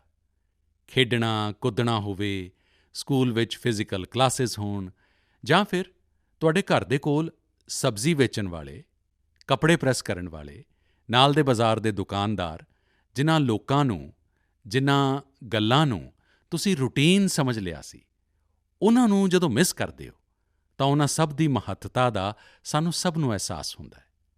ਤੁਹਾਨੂੰ ਵੀ ਪਤਾ ਲੱਗਾ ਹੈ। ਇਸ ਲਈ ਇਸ ਦਿਸ਼ਾ 'ਚ ਤੁਹਾਨੂੰ ਲਗਾਤਾਰ ਜਾਗਰੂਕ ਰਹਿਣਾ ਚਾਹੀਦਾ ਹੈ ਅਤੇ ਲਾਈਫ ਲੌਂਗ ਇਸ ਲੈਸਨ ਨੂੰ ਯਾਦ ਰੱਖਣਾ ਚਾਹੀਦਾ ਹੈ। ਕੋਰੋਨਾ ਤੋਂ ਬਾਅਦ ਵੀ ਇਨ੍ਹਾਂ ਚੀਜ਼ਾਂ ਨੂੰ ਨਜ਼ਰਅੰਦਾਜ਼ ਨਹੀਂ ਕਰਨਾ ਚਾਹੀਦਾ। ਉੱਥੇ ਤੁਹਾਨੂੰ ਇਹ ਵੀ ਯਾਦ ਰੱਖਣਾ ਚਾਹੀਦਾ ਹੈ ਕਿ ਜੀਵਨ ਨੂੰ ਸੱਚੇ ਅਰਥ ਵਿੱਚ ਜਿਊਣ ਲਈ ਕਿੰਨੀਆਂ ਘੱਟ ਚੀਜ਼ਾਂ ਦੀ ਜ਼ਰੂਰਤ ਹੁੰਦੀ ਹੈ। ਦੂਜਾ, ਇਸ ਇੱਕ ਸਾਲ ਵਿੱਚ ਤੁਹਾਨੂੰ ਕਿਤੇ ਨਾ ਕਿਤੇ ਜਾਣੇ ਅਣਜਾਣੇ 'ਚ ਤੁਹਾਨੂੰ ਖੁਦ ਦੇ ਅੰਦਰ ਝਾਕਣ ਦਾ, ਖੁਦ ਨੂੰ ਜਾਣਨ ਦਾ ਇੱਕ ਮੌਕਾ ਵੀ ਮਿਲਿਆ ਹੋਵੇਗਾ। ਕੋਰੋਨਾ ਕਾਲ ਵਿੱਚ ਇੱਕ ਗੱਲ ਇਹ ਵੀ ਹੋਈ ਹੈ ਕਿ ਅਸੀਂ ਆਪਣੇ ਪਰਿਵਾਰ ਨੂੰ, ਇੱਕ ਦੂਜੇ ਨੂੰ ਜ਼ਿਆਦਾ ਨਜ਼ਦੀਕੀ ਨਾਲ ਸਮਝਿਆ। ਕੋਰੋਨਾ ਨੇ ਸੋਸ਼ਲ ਡਿਸਟੈਂਸਿੰਗ ਦੇ ਲਈ ਮਜਬੂਰ ਕੀਤਾ, ਲੇਕਿਨ ਪਰਿਵਾਰ ਵਿੱਚ ਇਮੋਸ਼ਨਲ ਬੌਂਡਿੰਗ ਨੂੰ ਮਜ਼ਬੂਤ ਕੀਤਾ ਹੈ। ਕੋਰੋਨਾ ਕਾਲ ਨੇ ਇਹ ਵੀ ਵਿਖਾਇਆ ਹੈ ਕਿ ਇੱਕ ਸੰਯੁਕਤ ਪਰਿਵਾਰ ਦੀ ਤਾਕਤ ਕੀ ਹੁੰਦੀ ਹੈ। ਘਰ ਦੇ ਬੱਚਿਆਂ ਦੇ ਜੀਵਨ ਨਿਰਮਾਣ ਵਿੱਚ ਉਹਨਾਂ ਦਾ ਕਿੰਨਾ ਵੱਡਾ ਰੋਲ ਹੁੰਦਾ ਹੈ। ਮੈਂ ਚਾਹਾਂਗਾ ਕਿ ਸੋਸ਼ਲ ਸਾਇੰਸ ਦੇ ਲੋਕ, ਸਾਡੀਆਂ ਯੂਨੀਵਰਸਿਟੀਜ਼ ਇਸ 'ਤੇ ਰਿਸਰਚ ਕਰਨ, ਕੋਰੋਨਾ ਕਾਲ 'ਚ ਫੈਮਿਲੀ ਲਾਈਫ 'ਤੇ ਸਟੱਡੀ ਕਰਨ, ਕਿਵੇਂ ਇਸ ਸੰਕਟ ਦਾ ਮੁਕਾਬਲਾ ਕਰਨ ਵਿੱਚ ਸੰਯੁਕਤ ਪਰਿਵਾਰ ਨੇ ਸਮਾਜ ਨੂੰ ਤਾਕਤ ਦਿੱਤੀ ਹੈ। ਇਸ ਪਹਿਲੂ ਨੂੰ ਖੰਗਾਲਿਆ ਜਾਵੇ। ਕੋਰੋਨਾ ਆਉਣ ਤੋਂ ਬਾਅਦ ਇਹ ਜਿਹੜਾ ਆਯੁਰਵੈਦਿਕ ਕਾੜਾ, ਪੌਸ਼ਟਿਕ ਭੋਜਨ, ਸਾਫ਼ ਸਫਾਈ, ਇਮਿਊਨਿਟੀ, ਇਹੋ ਜਿਹੇ ਅਨੇਕਾਂ ਮਹੱਤਵਪੂਰਨ ਵਿਸ਼ਿਆਂ 'ਤੇ ਸਾਡਾ ਸਭ ਦਾ ਧਿਆਨ ਗਿਆ ਹੈ। ਇਨ੍ਹਾਂ ਸਭ ਲਈ ਲੋਕਾਂ ਨੇ ਜੋ ਕੀਤਾ, ਉਹ ਜੇ ਪਹਿਲਾਂ ਕਰਦੇ ਆ ਰਹੇ ਹੁੰਦੇ ਤਾਂ ਸ਼ਾਇਦ ਪਰੇਸ਼ਾਨੀ ਇਸ ਤੋਂ ਵੀ ਘੱਟ ਹੁੰਦੀ। ਲੇਕਿਨ ਚੰਗੀ ਗੱਲ ਹੈ, ਲੋਕਾਂ ਨੇ ਇਹ ਬਦਲਾਅ ਆਪਣੇ ਜੀਵਨ ਵਿੱਚ ਸ਼ਾਮਿਲ ਕਰ ਲਿਆ ਅਤੇ ਇਸ ਲਈ ਮੈਂ ਇਹ ਵੀ ਕਹਾਂਗਾ ਕਿ ਇਹ ਬਹੁਤ ਵੱਡੀ ਗੱਲ ਹੈ ਕਿ ਪਰਿਵਾਰ ਦੇ ਬੱਚੇ ਇਹੋ ਜਿਹੇ ਗੰਭੀਰ ਪਹਿਲੂਆਂ 'ਤੇ ਸੋਚ ਰਹੇ ਨੇ, ਗੱਲ ਕਰ ਰਹੇ ਨੇ। ਧੰਨਵਾਦ ਪੁੱਤਰ, ਧੰਨਵਾਦ। ਮਾਨਯੋਗ ਪ੍ਰਧਾਨ ਮੰਤਰੀ ਜੀ, ਮੈਂ ਕ੍ਰਿਸਟੀ ਸਾਈਕੀਆ, ਕੇਂਦਰ ਵਿਦਿਆਲਿਆ, IIT ਗੁਵਾਹਾਟੀ, 10ਵੀਂ ਜਮਾਤ ਦੀ ਵਿਦਿਆਰਥਣਾ, ਅਸਾਮ ਵਾਸੀਆਂ ਵੱਲੋਂ ਤੁਹਾਨੂੰ ਪ੍ਰਣਾਮ। ਸਰ, ਨਵੀਂ ਪੀੜ੍ਹੀ ਦੇ ਇੱਕ ਬੱਚੇ ਦੇ ਤੌਰ 'ਤੇ ਅਸੀਂ ਆਪਣੇ ਪੇਰੈਂਟਸ ਅਤੇ ਨਵੀਂ ਪੀੜ੍ਹੀ ਵਿਚਲੇ ਜਨਰੇਸ਼ਨ ਗੈਪ ਨੂੰ ਹਮੇਸ਼ਾ ਘਟਾਉਣਾ ਚਾਹੁੰਦੇ ਹਾਂ। ਪ੍ਰਾਈਮ ਮਿਨਿਸਟਰ ਸਰ, ਅਸੀਂ ਇਹ ਕਿੰਝ ਕਰ ਸਕਦੇ ਹਾਂ? ਕਿਰਪਾ ਕਰਕੇ ਮਾਰਗਦਰਸ਼ਨ ਕਰੋ। ਕੀ ਨਾਮ ਦੱਸਿਆ ਬੇਟਾ? Sir, Christy Saikia. ਇੰਨੀ ਚੰਗੀ ਹਿੰਦੀ ਕਿਵੇਂ ਬੋਲ ਲੈਂਦੇ ਹੋ? ਧੰਨਵਾਦ ਸਰ। ਚਲੋ, ਤੁਹਾਡਾ ਸਵਾਲ ਤਾਂ ਬਹੁਤ ਵਧੀਆ ਹੈ। ਇੱਕ ਵਿਦਿਆਰਥੀ ਦੇ ਤੌਰ 'ਤੇ ਤੁਸੀਂ ਜੋ ਸਵਾਲ ਪੁੱਛਿਆ, ਉਸ ਦੇ ਲਈ ਮੈਂ ਤੁਹਾਡੀ ਬੜੀ ਪ੍ਰਸ਼ੰਸਾ ਕਰਦਾ। ਇਹ ਦਿਸਦਾ ਹੈ ਕਿ ਤੁਸੀਂ ਇਸ ਮੁੱਦੇ ਨੂੰ ਲੈ ਕੇ ਕਿੰਨੇ ਸੰਵੇਦਨਸ਼ੀਲ ਹੋ। ਤੁਸੀਂ ਨਾ ਸਿਰਫ ਇਸ ਵਿਸ਼ੇ ਨੂੰ ਸਮਝ ਰਹੇ ਹੋ, ਬਲਕਿ 2 ਪੀੜ੍ਹੀਆਂ 'ਚ ਜਨਰੇਸ਼ਨ ਗੈਪ ਘੱਟ ਹੋਵੇ, ਇਸ ਦੀ ਵੀ ਕੋਸ਼ਿਸ਼ ਕਰ ਰਹੇ ਹੋ। ਲੇਕਿਨ ਮੈਂ ਪੇਰੈਂਟਸ ਨਾਲ ਇਸ ਵਿਸ਼ੇ 'ਤੇ ਗੱਲ ਕਰਨੀ ਹੈ। ਇੱਕ ਗੱਲ ਪੇਰੈਂਟਸ ਨੇ ਡਿਸਾਈਡ ਕਰਨੀ ਹੈ ਕਿ ਕੀ ਉਹ ਬੁਢਾਪੇ ਵੱਲ ਜਾਣਾ ਚਾਹੁੰਦੇ ਨੇ ਜਾਂ ਫਿਰ ਆਪਣੀ ਉਮਰ ਘੱਟ ਕਰਨਾ ਚਾਹੁੰਦੇ ਨੇ। ਅਤੇ ਤੁਸੀਂ ਵੀ ਬੇਟਾ ਆਪਣੇ ਮੰਮੀ ਪਾਪਾ ਨੂੰ ਇਹ ਸਵਾਲ ਜ਼ਰੂਰ ਪੁੱਛਿਓ। ਅਗਰ ਪੇਰੈਂਟਸ ਬੁਢਾਪੇ ਵੱਲ ਜਾਣਾ ਚਾਹੁੰਦੇ ਨੇ ਤਾਂ ਬੇਸ਼ੱਕ ਆਪਣੇ ਬੱਚਿਆਂ ਨਾਲ ਡਿਸਟੈਂਸ ਬਣਾ ਲੈਣ, ਗੈਪ ਵਧਾਉਂਦੇ ਰਹਿਣ। ਜੇ ਤੁਸੀਂ ਨਵ ਜੀਵਨ ਵੱਲ ਹੋਰ ਅੱਗੇ ਵਧਣਾ ਹੈ, ਆਪਣੀ ਉਮਰ ਘਟਾਉਣੀ ਹੈ, ਜਵਾਨ ਬਣੇ ਰਹਿਣਾ ਹੈ, ਤਾਂ ਤੁਸੀਂ ਆਪਣੇ ਬੱਚਿਆਂ ਦੇ ਨਾਲ ਗੈਪ ਘੱਟ ਕਰੋ, ਕਲੋਜ਼ਨੈਸ ਵਧਾਓ। ਇਹ ਤੁਹਾਡੇ ਫਾਇਦੇ ਵਾਲਾ ਹੈ। ਤੁਸੀਂ ਯਾਦ ਕਰੋ, ਜਦੋਂ ਤੁਹਾਡਾ ਬੱਚਾ 1 ਸਾਲ ਦੀ ਉਮਰ ਦਾ ਸੀ ਤਾਂ ਤੁਸੀਂ ਉਸ ਨਾਲ ਕਿੰਝ ਗੱਲਾਂ ਕਰਦੇ ਸੀ, ਉਸ ਨੂੰ ਹਸਾਉਣ ਲਈ ਕਿਵੇਂ-ਕਿਵੇਂ ਦੀਆਂ ਆਵਾਜ਼ਾਂ ਕੱਢਦੇ ਸੀ। ਤੁਸੀਂ ਆਪਣੇ ਚਿਹਰੇ ਦੇ ਤਰ੍ਹਾਂ-ਤਰ੍ਹਾਂ ਦੇ ਐਕਸਪ੍ਰੈਸ਼ਨਜ਼ ਬਣਾ ਕੇ ਕਿਵੇਂ ਉਸ ਨਾਲ ਗੱਲਾਂ ਕਰਦੇ ਸੀ। ਇੰਝ ਕਰਦੇ ਹੋਏ ਕੀ ਤੁਸੀਂ ਕਦੇ ਇਹ ਸੋਚਿਆ ਸੀ ਕਿ ਕੋਈ ਵੇਖਦਾ ਹੋਵੇਗਾ ਅਤੇ ਕੀ ਕਹੇਗਾ?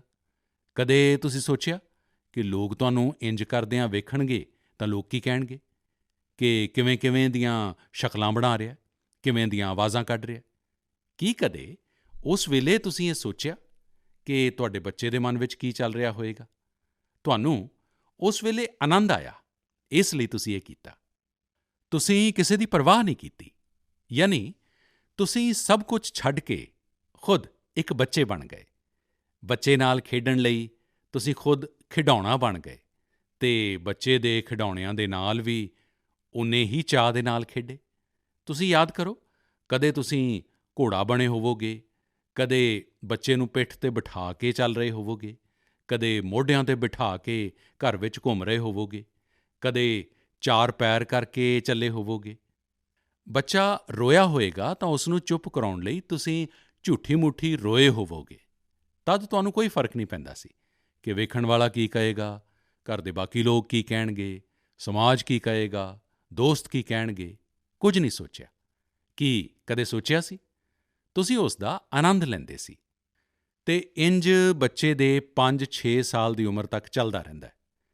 ਜਿਵੇਂ ਹੀ ਬੱਚਾ ਥੋੜ੍ਹਾ-ਥੋੜ੍ਹਾ ਵੱਡਾ ਹੁੰਦਾ ਹੈ ਤਾਂ ਇੱਕ ਲੈਵਲ 'ਤੇ ਮੈਂਟੈਲਿਟੀ ਇੰਝ ਦੀ ਹੋ ਜਾਂਦੀ ਹੈ ਕਿ ਮਾਂ-ਬਾਪ ਬੱਚੇ ਨੂੰ ਡੋਮੀਨੇਟ ਕਰਨਾ ਚਾਹੁੰਦੇ ਨੇ, ਬੱਚੇ ਨੂੰ ਹਰ ਚੀਜ਼ ਸਿਖਾਉਣਾ ਚਾਹੁੰਦੇ ਨੇ। ਅਚਾਨਕ ਜੋ ਦੋਸਤ ਸੀ, ਉਹ ਦੋਸਤ ਨਾ ਰਹਿ ਕੇ ਬੱਚੇ ਦੇ ਇੰਸਟ੍ਰਕਟਰ ਬਣ ਜਾਂਦੇ ਨੇ ਅਤੇ ਕਦੇ-ਕਦੇ ਤਾਂ ਇੰਸਪੈਕਟਰ ਵੀ ਬਣ ਜਾਂਦੇ ਨੇ। ਸਾਥੀਓ, ਬੱਚਾ ਜਦ ਬਾਹਰ ਦੀ ਦੁਨੀਆ 'ਚ ਪੈਰ ਰੱਖਦਾ ਹੈ ਤਾਂ ਬਹੁਤ ਸਾਰੀਆਂ ਗੱਲਾਂ ਓਬਜ਼ਰਵ ਕਰਦਾ ਹੈ। ਘਰ 'ਚ ਜੋ ਵੇਖਿਆ ਸੀ, ਉਸ ਤੋਂ ਕੁਝ ਜ਼ਿਆਦਾ, ਕੁਝ ਅਲੱਗ, ਕੁਝ ਨਵਾਂ ਉਹ ਵੇਖਣ ਲੱਗਦਾ ਹੈ। ਉਸ ਵੇਲੇ ਤੁਹਾਡੀ ਜ਼ਿੰਮੇਵਾਰੀ ਹੈ ਕਿ ਉਸ ਨਵੇਂ ਵਾਤਾਵਰਣ ਵਿੱਚ ਤੁਹਾਡਾ ਬੱਚਾ ਹੋਰ ਵਧੇਰੇ ਵਧੇ-ਫੁੱਲੇ ਅਤੇ ਇਸ ਦਾ ਉੱਤਮ ਤਰੀਕਾ ਇਹੀ ਹੈ ਕਿ ਤੁਸੀਂ ਉਸ ਦੇ ਮਨ ਨਾਲ ਜੁੜੋ, ਉਸ ਦੇ ਮਨ ਦੀ ਹੀ ਕਰੋ। ਤੁਸੀਂ ਉਸ ਦੀ ਹਰ ਗੱਲ ਨੂੰ ਇਮੋਸ਼ਨਲੀ ਅਟੈਚ ਹੋ ਕੇ ਸੁਣੋ। ਇਹ ਨਹੀਂ ਕਿ ਫੋਨ ਕਰ ਰਹੇ ਹੋ ਅਤੇ ਉਹ ਬੋਲ ਰਿਹਾ ਹੈ। ਬਿਲਕੁਲ ਉਸ ਦੇ ਨਾਲ ਜੁੜੋ। ਤੁਹਾਨੂੰ ਜੋ ਪਸੰਦ ਨਹੀਂ, ਅਗਰ ਉਹ ਕੰਮ ਤੁਹਾਡਾ ਬੱਚਾ ਕਰਕੇ ਆਇਆ ਹੈ ਤਾਂ ਉਸ ਨੂੰ ਡਾਂਟੋ ਨਾ, ਟੋਕੋ ਨਾ, ਬਸ ਸੁਣਦੇ ਰਹੋ। ਸੁਣਨ ਲੱਗਿਆਂ ਉਹਨੂੰ ਲੱਗਣਾ ਚਾਹੀਦਾ ਹੈ ਕਿ ਤੁਸੀਂ ਉਸ ਨੂੰ ਕਿੰਨਾ ਪਿਆਰ ਕਰਦੇ ਹੋ। ਜਿਹੜੀ ਚੀਜ਼ ਚੰਗੀ ਨਹੀਂ ਹੈ, ਉਸ ਨੂੰ ਦਿਲ ਵਿੱਚ ਰਜਿਸਟਰ ਕਰਕੇ ਰੱਖੋ ਅਤੇ ਇਹ ਗਰੋਇੰਗ ਏਜ ਦੇ ਬੱਚਿਆਂ ਲਈ ਕਰਨਾ ਬਹੁਤ ਜ਼ਰੂਰੀ ਹੈ। ਤੁਸੀਂ ਜਿੰਨਾ ਹੋ ਸਕੇ ਉਸ ਦੀ ਗੱਲ ਸੁਣੋ, ਉਸ ਦੀ ਗੱਲ ਸਮਝੋ। ਤੁਸੀਂ ਇੰਸਟ੍ਰਕਟਰ ਬਣ ਕੇ ਉਸ ਨੂੰ ਸਵੇਰ ਤੋਂ ਲੈ ਕੇ ਸ਼ਾਮ ਤੱਕ ਕੀ ਕਰਨਾ ਹੈ, ਇਹ ਨਾ ਸਮਝਾਓ। ਬਾਰ-ਬਾਰ ਇਹ ਨਾ ਪੁੱਛੋ ਕਿ ਮੈਂ ਇਹ ਕਿਹਾ ਸੀ, ਕੀ ਕੀਤਾ। ਬਸ ਆਪਣੀਆਂ ਅੱਖਾਂ ਖੁੱਲ੍ਹੀਆਂ ਰੱਖੋ, ਕੰਨ ਖੁੱਲ੍ਹੇ ਰੱਖੋ, ਉਸ 'ਤੇ ਧਿਆਨ ਰੱਖੋ। ਉਸ ਵਿੱਚ ਸੁਧਾਰ ਨਾਲ ਜੁੜੀਆਂ ਜੋ ਗੱਲਾਂ ਤੁਸੀਂ ਰਜਿਸਟਰ ਕੀਤੀਆਂ ਨੇ, ਜੋ ਤੁਹਾਨੂੰ ਠੀਕ ਨਹੀਂ ਲੱਗੀਆਂ, ਉਸ ਨੂੰ ਠੀਕ ਕਰਨ ਲਈ ਬੜਾ ਵਿਚਾਰ ਕਰਕੇ ਇੱਕ ਇਨਵਾਇਰਨਮੈਂਟ ਕ੍ਰੀਏਟ ਕਰੋ ਤਾਂ ਕਿ ਉਸ ਨੂੰ ਖੁਦ ਹੀ ਲੱਗੇ ਕਿ ਉਹ ਕਿੱਥੇ ਗਲਤ ਕਰ ਰਿਹਾ ਹੈ। ਜਦ ਮਾਂ-ਬਾਪ ਬੱਚਿਆਂ ਦੇ ਨਾਲ ਹਮ-ਉਮਰ ਬਣ ਕੇ ਜੁੜਦੇ ਨੇ ਤਾਂ ਕੋਈ ਇਸ਼ੂ ਹੀ ਨਹੀਂ ਹੁੰਦਾ। ਜਿਵੇਂ ਬੱਚਾ ਕੋਈ ਨਵਾਂ ਗਾਣਾ ਸੁਣ ਰਿਹਾ, ਕੋਈ ਨਵਾਂ ਮਿਊਜ਼ਿਕ ਸੁਣ ਕੇ ਆਨੰਦ ਲੈ ਰਿਹਾ, ਉਸ ਦੇ ਨਾਲ ਉਸ ਆਨੰਦ ਵਿੱਚ ਸ਼ਾਮਿਲ ਹੋਣ ਦੀ ਕੋਸ਼ਿਸ਼ ਕਰੋ। ਤੁਸੀਂ ਉਸ ਨੂੰ ਇਹ ਨਾ ਕਹੋ ਕਿ 30 ਸਾਲ ਪਹਿਲਾਂ ਸਾਡੇ ਜ਼ਮਾਨੇ 'ਚ ਇਹ ਗਾਣਾ ਸੀ, ਉਹ ਚਲਾਵਾਂਗੇ। ਨਹੀਂ, ਇੰਝ ਨਾ ਕਰੋ। ਉਹ ਜਿਹੜਾ ਗਾਣਾ ਉਸ ਨੂੰ ਪਸੰਦ ਹੈ, ਉਸ ਨਾਲ ਜੁੜ ਕੇ ਉਹਦਾ ਆਨੰਦ ਲਓ। ਇਹ ਸਮਝਣ ਦੀ ਕੋਸ਼ਿਸ਼ ਤਾਂ ਕਰੋ ਕਿ ਆਖਿਰ ਉਹ ਉਸ ਗਾਣੇ 'ਚ ਕੀ ਪਸੰਦ ਕਰ ਰਿਹਾ ਹੈ। ਲੇਕਿਨ ਹੁੰਦਾ ਕੀ ਹੈ ਕਿ ਅਸੀਂ ਵੇਖਦੇ ਹਾਂ ਕਿ ਠੀਕ ਉਸੇ ਵੇਲੇ ਮਾਤਾ-ਪਿਤਾ ਕਹਿਣ ਲੱਗਦੇ ਨੇ ਕਿ ਇਹ ਤਾਂ ਬੇਕਾਰ ਜਿਹਾ ਗਾਣਾ ਸੁਣ ਰਹੇ ਹੋ, ਅਸਲੀ ਮਿਊਜ਼ਿਕ ਤਾਂ ਸਾਡੇ ਵੇਲੇ ਹੁੰਦਾ ਸੀ, ਹੁਣ ਤਾਂ ਜੋ ਬਣਦਾ ਉਹ ਬਸ ਸ਼ੋਰ-ਸ਼ਰਾਬਾ ਹੀ ਹੁੰਦਾ ਹੈ, ਹੋਰ ਕੀ ਹੈ। ਕੀ ਬੱਚਾ ਤੁਹਾਡੇ ਕੋਲ ਆ ਕੇ ਤੁਹਾਨੂੰ ਕੋਈ ਗੱਲ ਦੱਸਦਾ ਹੈ? ਉਹ ਦੱਸਦਾ ਹੈ ਕਿ ਅਸੀਂ ਸਕੂਲ ਅੱਜ ਇਹ ਕੀਤਾ, ਤਾਂ ਕਿਤੇ ਤੁਸੀਂ ਆਪਣੀ ਕਹਾਣੀ 'ਤੇ ਨਹੀਂ ਲੈ ਕੇ ਬਹਿ ਜਾਂਦੇ ਕਿ ਉਹ ਇਹ ਤਾਂ ਐਵੇਂ ਹੀ ਹੈ, ਕੀ ਨਵੀਂ ਚੀਜ਼ ਹੈ, ਉੱਦਾਂ ਹੀ ਹੈ ਇਹ। ਆਪਣੇ ਬੱਚੇ ਦੇ ਨਾਲ ਉਸ ਦੀ ਜਨਰੇਸ਼ਨ ਦੀਆਂ ਗੱਲਾਂ ਵਿੱਚ ਓਨੀ ਹੀ ਦਿਲਚਸਪੀ ਵਿਖਾਓ। ਤੁਸੀਂ ਉਸ ਦੇ ਆਨੰਦ ਵਿੱਚ ਸ਼ਾਮਿਲ ਹੋ ਕੇ ਤਾਂ ਵੇਖਿਓ, ਜਨਰੇਸ਼ਨ ਗੈਪ ਕਿਵੇਂ ਖਤਮ ਹੋ ਜਾਏਗਾ। ਤਾਂ ਸ਼ਾਇਦ ਜਿਹੜੀ ਗੱਲ ਤੁਸੀਂ ਕਹਿਣਾ ਚਾਹੁੰਦੇ ਹੋ, ਉਹ ਉਸ ਦੀ ਸਮਝ ਵਿੱਚ ਵੀ ਆ ਜਾਏਗੀ। ਇਸ ਲਈ ਜਨਰੇਸ਼ਨ ਗੈਪ ਨੂੰ ਘੱਟ ਕਰਨ ਲਈ ਬੱਚਿਆਂ ਅਤੇ ਵੱਡਿਆਂ ਨੂੰ ਇੱਕ ਦੂਜੇ ਨੂੰ ਸਮਝਣਾ ਹੋਏਗਾ, ਖੁੱਲ੍ਹੇ ਦਿਲ ਨਾਲ ਗੱਲਬਾਤ ਕਰਨੀ ਹੋਏਗੀ, ਖੁੱਲ੍ਹ ਕੇ ਗੱਲਾਂ ਕਰਨੀਆਂ ਹੋਣਗੀਆਂ, ਸਮਝਣਾ ਹੋਏਗਾ, ਸੁਣਨਾ ਹੋਏਗਾ ਅਤੇ ਫਿਰ ਤੁਹਾਨੂੰ ਬਦਲਣ ਦੀ ਤਿਆਰੀ ਵੀ ਰੱਖਣੀ ਹੋਏਗੀ। ਚਲੋ, ਆਸਾਮ ਤੋਂ ਮੈਨੂੰ ਇੰਨਾ ਵਧੀਆ ਸਵਾਲ ਮਿਲਿਆ ਕਿ ਮੈਂ ਕਾਫੀ ਲੰਮਾ ਜਵਾਬ ਦੇ ਗਿਆ, ਪਰ ਮੈਨੂੰ ਚੰਗਾ ਲੱਗਾ। ਬਹੁਤ-ਬਹੁਤ ਧੰਨਵਾਦ ਬੇਟਾ। ਧੰਨਵਾਦ sir. Namaste, sir. Namaste. Sir, I am Shreyan Roy of Class 10. I study in Central Model School, Barakpur, Kolkata. Sir, in the exam season, more than the exams, what scares us is what happens after the exam. What will happen if our result doesn't come so good? Is failure in examination actually a fail for us in our life? ਉਹ ਯਾਰ, ਇੱਦਾਂ ਕਿੱਦਾਂ ਸੋਚਦੇ ਹੋ ਤੁਸੀਂ? ਹੈਂ? ਜੇ ਤੁਸੀਂ ਐਗਜ਼ਾਮ ਵਾਰੀਅਰ ਕਿਤਾਬ ਪੜ੍ਹਦੇ ਤਾਂ ਇਹਨਾਂ ਸਾਰੇ ਸਵਾਲਾਂ ਦੇ ਜਵਾਬ ਤੁਸੀਂ ਆਪ ਹੀ ਲੋਕਾਂ ਨੂੰ ਦੇ ਦਿੰਦੇ। ਲੇਕਿਨ ਤੁਹਾਡਾ ਸਵਾਲ ਮਹੱਤਵਪੂਰਨ ਹੈ ਅਤੇ ਸ਼ਾਇਦ ਇਹੋ ਜਿਹੇ ਸਵਾਲ ਬਾਰ-ਬਾਰ ਉੱਠਦੇ ਵੀ ਨੇ ਅਤੇ ਬਾਰ-ਬਾਰ ਜਵਾਬ ਦੇਣੇ ਵੀ ਹੁੰਦੇ ਨੇ। ਇੱਕ ਵਾਰ ਕਹਿ ਕੇ ਗੱਲ ਬਣਨ ਵਾਲੀ ਨਹੀਂ ਹੈ ਅਤੇ ਇਹ ਗੱਲ ਮੈਂ ਪੂਰੇ ਖੁੱਲ੍ਹੇ ਦਿਲ ਨਾਲ ਕਹਿਣਾ ਚਾਹੁੰਦਾ ਕਿ ਬਦਕਿਸਮਤੀ ਨਾਲ ਸਿੱਖਿਆ ਦੇ ਖੇਤਰ ਵਿੱਚ ਅਤੇ ਪਰਿਵਾਰਕ ਜੀਵਨ ਵਿੱਚ ਸੋਚਣ ਦਾ ਦਾਇਰਾ ਇੰਨਾ ਸਿਮਟ ਗਿਆ ਹੈ। ਪ੍ਰੀਖਿਆ ਵਿੱਚ ਤੁਹਾਡੇ ਜਿਹੜੇ ਨੰਬਰ ਆਏ ਉਹ ਤੁਹਾਡੀ ਯੋਗਤਾ ਦਾ ਪੈਮਾਨਾ ਨਹੀਂ ਹੋ ਸਕਦੇ। ਭਾਰਤ ਹੀ ਨਹੀਂ, ਦੁਨੀਆ 'ਚ ਤੁਸੀਂ ਇਹੋ ਜਿਹੇ ਬੜੇ ਸਫਲ ਲੋਕਾਂ ਨੂੰ ਵੇਖੋਗੇ ਜੋ ਕਲਾਸ ਵਿੱਚ ਨੰਬਰਾਂ ਵਿੱਚ ਭਾਵੇਂ ਚੰਗੇ ਨਹੀਂ ਸੀ, ਪਰ ਅੱਜ ਉਹ ਆਪਣੇ ਫੀਲਡ ਵਿੱਚ ਸਰਵਸ਼੍ਰੇਸ਼ਠ ਨੇ। ਇਹ ਪ੍ਰੀਖਿਆ ਸਿਰਫ ਇੱਕ ਪੜਾਅ ਹੈ। ਇਸ ਪ੍ਰੀਖਿਆ ਵਿੱਚ ਨੰਬਰ ਘੱਟ ਆਉਣ ਦਾ ਮਤਲਬ ਇਹ ਨਹੀਂ ਹੋਣਾ ਚਾਹੀਦਾ ਕਿ ਤੁਹਾਡੇ ਜੀਵਨ 'ਚ ਬਹੁਤ ਵੱਡਾ ਨੁਕਸਾਨ ਹੋ ਗਿਆ ਹੈ। ਹਾਂ, ਭਵਿੱਖ ਵਿੱਚ ਤੁਹਾਨੂੰ ਜਿਸ ਇੱਕ ਚੀਜ਼ ਤੋਂ ਬਚ ਕੇ ਰਹਿਣਾ ਚਾਹੀਦਾ ਹੈ, ਉਸ ਬਾਰੇ ਮੈਂ ਕੁਝ ਜ਼ਰੂਰ ਦੱਸਣਾ ਚਾਹਾਂਗਾ। ਇੱਕ ਨਵੀਂ ਤਰ੍ਹਾਂ ਦੀ ਕੁਰੀਤੀ ਆ ਰਹੀ ਹੈ ਸਮਾਜ ਵਿੱਚ, ਜਿਸ ਨੂੰ ਅਸੀਂ ਡੈਸਟੀਨੇਸ਼ਨ ਫੀਵਰ ਕਹਿ ਸਕਦੇ ਹਾਂ। ਮਤਲਬ ਦੂਸਰੇ ਅਗਰ ਕਿਸੇ ਇੱਕ ਡੈਸਟੀਨੇਸ਼ਨ 'ਤੇ ਨੇ ਅਤੇ ਉਹਨਾਂ ਨੂੰ ਵੇਖ ਕੇ ਆਪਣੀ ਡਾਇਰੈਕਸ਼ਨ ਤੈਅ ਕਰਨੀ। ਤੁਹਾਡਾ ਕੋਈ ਰਿਸ਼ਤੇਦਾਰ ਕਿਤੇ ਜਾ ਕੇ ਸਫਲ ਹੋਇਆ, ਤੁਹਾਨੂੰ ਲੱਗਦਾ ਹੈ ਉੱਥੇ ਜਾ ਕੇ ਤੁਸੀਂ ਵੀ ਸਫਲ ਹੋ ਜਾਓਗੇ। ਕੋਈ ਅਸਫਲ ਹੋਇਆ ਅਤੇ ਤੁਹਾਨੂੰ ਲੱਗਦਾ ਹੈ ਕਿ ਅਸੀਂ ਵੀ ਉਸ ਫੀਲਡ ਵਿੱਚ ਗਏ ਤਾਂ ਅਸਫਲ ਹੋ ਜਾਵਾਂਗੇ। ਸਾਨੂੰ ਲੱਗਦਾ ਹੈ ਉਹ ਸਟੂਡੈਂਟ ਇਸ ਦਿਸ਼ਾ 'ਚ ਗਿਆ ਹੈ, ਇਸ ਖੇਤਰ 'ਚ ਗਿਆ ਹੈ, ਇਹ ਬਣਿਆ, ਉਸ ਖੇਤਰ 'ਚ ਉਹਨੇ ਨਾਮ ਕਮਾਇਆ ਅਤੇ ਅਸੀਂ ਵੀ ਉਹੀ ਕਰਾਂਗੇ, ਤਾਂ ਹੀ ਸਾਡਾ ਜੀਵਨ ਸਫਲ ਹੋਏਗਾ। ਇਹ ਸੋਚ ਸਹੀ ਨਹੀਂ ਹੈ ਦੋਸਤੋ। ਇਸੇ ਸੋਚ ਦਾ ਨਤੀਜਾ ਹੈ ਕਿ ਬਹੁਤ ਸਾਰੇ ਸਟੂਡੈਂਟਸ ਇੰਨੇ ਤਣਾਅ 'ਚ ਜੀ ਰਹੇ ਨੇ। ਤੁਸੀਂ ਜੋ ਪੜ੍ਹਦੇ ਹੋ, ਤੁਹਾਡੇ ਜੀਵਨ ਦੀ ਸਫਲਤਾ ਅਤੇ ਅਸਫਲਤਾ ਦਾ ਪੈਮਾਨਾ ਸਿਰਫ ਇਹੀ ਇੱਕ ਮਾਤਰ ਨਹੀਂ ਹੋ ਸਕਦਾ। ਤੁਸੀਂ ਜੋ ਜੀਵਨ ਵਿੱਚ ਕਰੋਗੇ ਉਹ ਤੁਹਾਡੀ ਸਫਲਤਾ ਅਤੇ ਅਸਫਲਤਾ ਨੂੰ ਤੈਅ ਕਰਨਗੇ। ਤੁਸੀਂ ਲੋਕਾਂ ਦੇ ਪ੍ਰੈਸ਼ਰ, ਸੁਸਾਇਟੀ ਦੇ ਪ੍ਰੈਸ਼ਰ, ਮਾਤਾ-ਪਿਤਾ ਦੇ ਪ੍ਰੈਸ਼ਰ, ਇਹਨਾਂ ਸਭ ਤੋਂ ਬਾਹਰ ਨਿਕਲੋ। ਕਈ ਵਾਰ ਸਾਨੂੰ ਪੋਟੈਂਸ਼ੀਅਲ ਨੂੰ ਜਾਣਨ ਲਈ ਮੈਦਾਨ ਵਿੱਚ ਕੁੱਦਣਾ ਹੀ ਪੈਂਦਾ ਹੈ। ਮੈਨੂੰ ਲੱਗਦਾ ਹੈ ਕਿ ਤੁਹਾਨੂੰ ਆਪਣਾ ਜਵਾਬ ਮਿਲ ਗਿਆ ਹੋਵੇਗਾ। ਸਾਥੀਓ, ਮੈਨੂੰ ਬਹੁਤ ਚੰਗਾ ਲੱਗਾ ਤੁਹਾਨੂੰ ਸਭ ਨੂੰ ਵਰਚੁਅਲੀ ਮਿਲਣ ਦਾ ਮੈਨੂੰ ਮੌਕਾ ਮਿਲਿਆ। ਮੈਂ ਤੁਹਾਡਾ ਬਹੁਤ-ਬਹੁਤ ਧੰਨਵਾਦ ਕਰਦਾ। ਵਾਕਿਆ ਹੀ ਮੈਨੂੰ ਬੜਾ ਆਨੰਦ ਆਇਆ। ਤੁਹਾਡੇ ਸਾਰਿਆਂ ਦੇ ਨਾਲ ਗੱਲਾਂ ਕਰਨਾ ਮੇਰੇ ਲਈ ਇੱਕ ਉਮੰਗ ਤੋਂ ਘੱਟ ਨਹੀਂ ਹੈ, ਆਨੰਦ ਤੋਂ ਘੱਟ ਨਹੀਂ ਹੈ। ਮੈਨੂੰ ਲੱਗਦਾ ਹੈ ਕਿ ਤੁਹਾਨੂੰ ਸਭ ਨੂੰ ਇਸ ਵਿੱਚੋਂ ਕੁਝ ਗੱਲਾਂ ਜ਼ਰੂਰ ਕੰਮ ਆਉਣਗੀਆਂ। ਜ਼ਰੂਰੀ ਨਹੀਂ ਹੈ ਕਿ ਮੈਂ ਜੋ ਕਿਹਾ ਉਸ 'ਤੇ ਹੀ ਚੱਲੋ। ਸੋਚੋ, ਆਪਣੇ ਤਰੀਕੇ ਨਾਲ ਸੋਚੋ। ਸਾਥੀਓ, ਅੱਜ ਮੈਂ ਤੁਹਾਨੂੰ ਇੱਕ ਵੱਡੇ ਐਗਜ਼ਾਮ ਲਈ ਤਿਆਰ ਕਰਨਾ ਚਾਹੁੰਦਾ। ਇਹ ਵੱਡਾ ਐਗਜ਼ਾਮ ਹੈ ਜਿਸ ਵਿੱਚ ਸਾਨੂੰ 100% ਮਾਰਕਸ ਲੈ ਕੇ ਪਾਸ ਹੋਣਾ ਹੀ ਹੈ। ਇਹ ਹੈ ਆਪਣੇ ਭਾਰਤ ਨੂੰ ਆਤਮ ਨਿਰਭਰ ਬਣਾਉਣਾ। ਇਹ ਹੈ ਵੋਕਲ ਫਾਰ ਲੋਕਲ ਨੂੰ ਜੀਵਨ ਮੰਤਰ ਬਣਾਉਣਾ।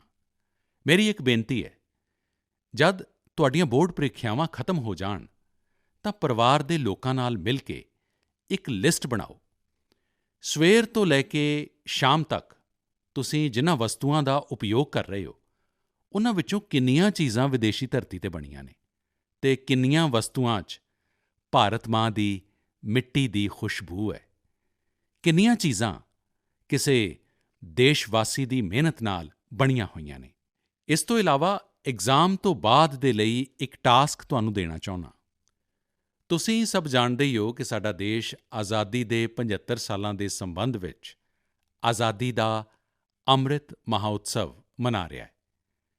ਅੰਮ੍ਰਿਤ ਮਹੋਤਸਵ ਵਿੱਚ ਸਾਡੇ ਸਵਾਧੀਨਤਾ ਸੈਨਾਨੀਆਂ ਦੇ ਬਾਰੇ 'ਚ ਤੁਸੀਂ ਸਭ ਲੋਕ ਜਾਣੋ, ਆਜ਼ਾਦੀ ਦੀ ਲੜਾਈ ਦੇ ਬਾਰੇ 'ਚ ਜਾਣੋ।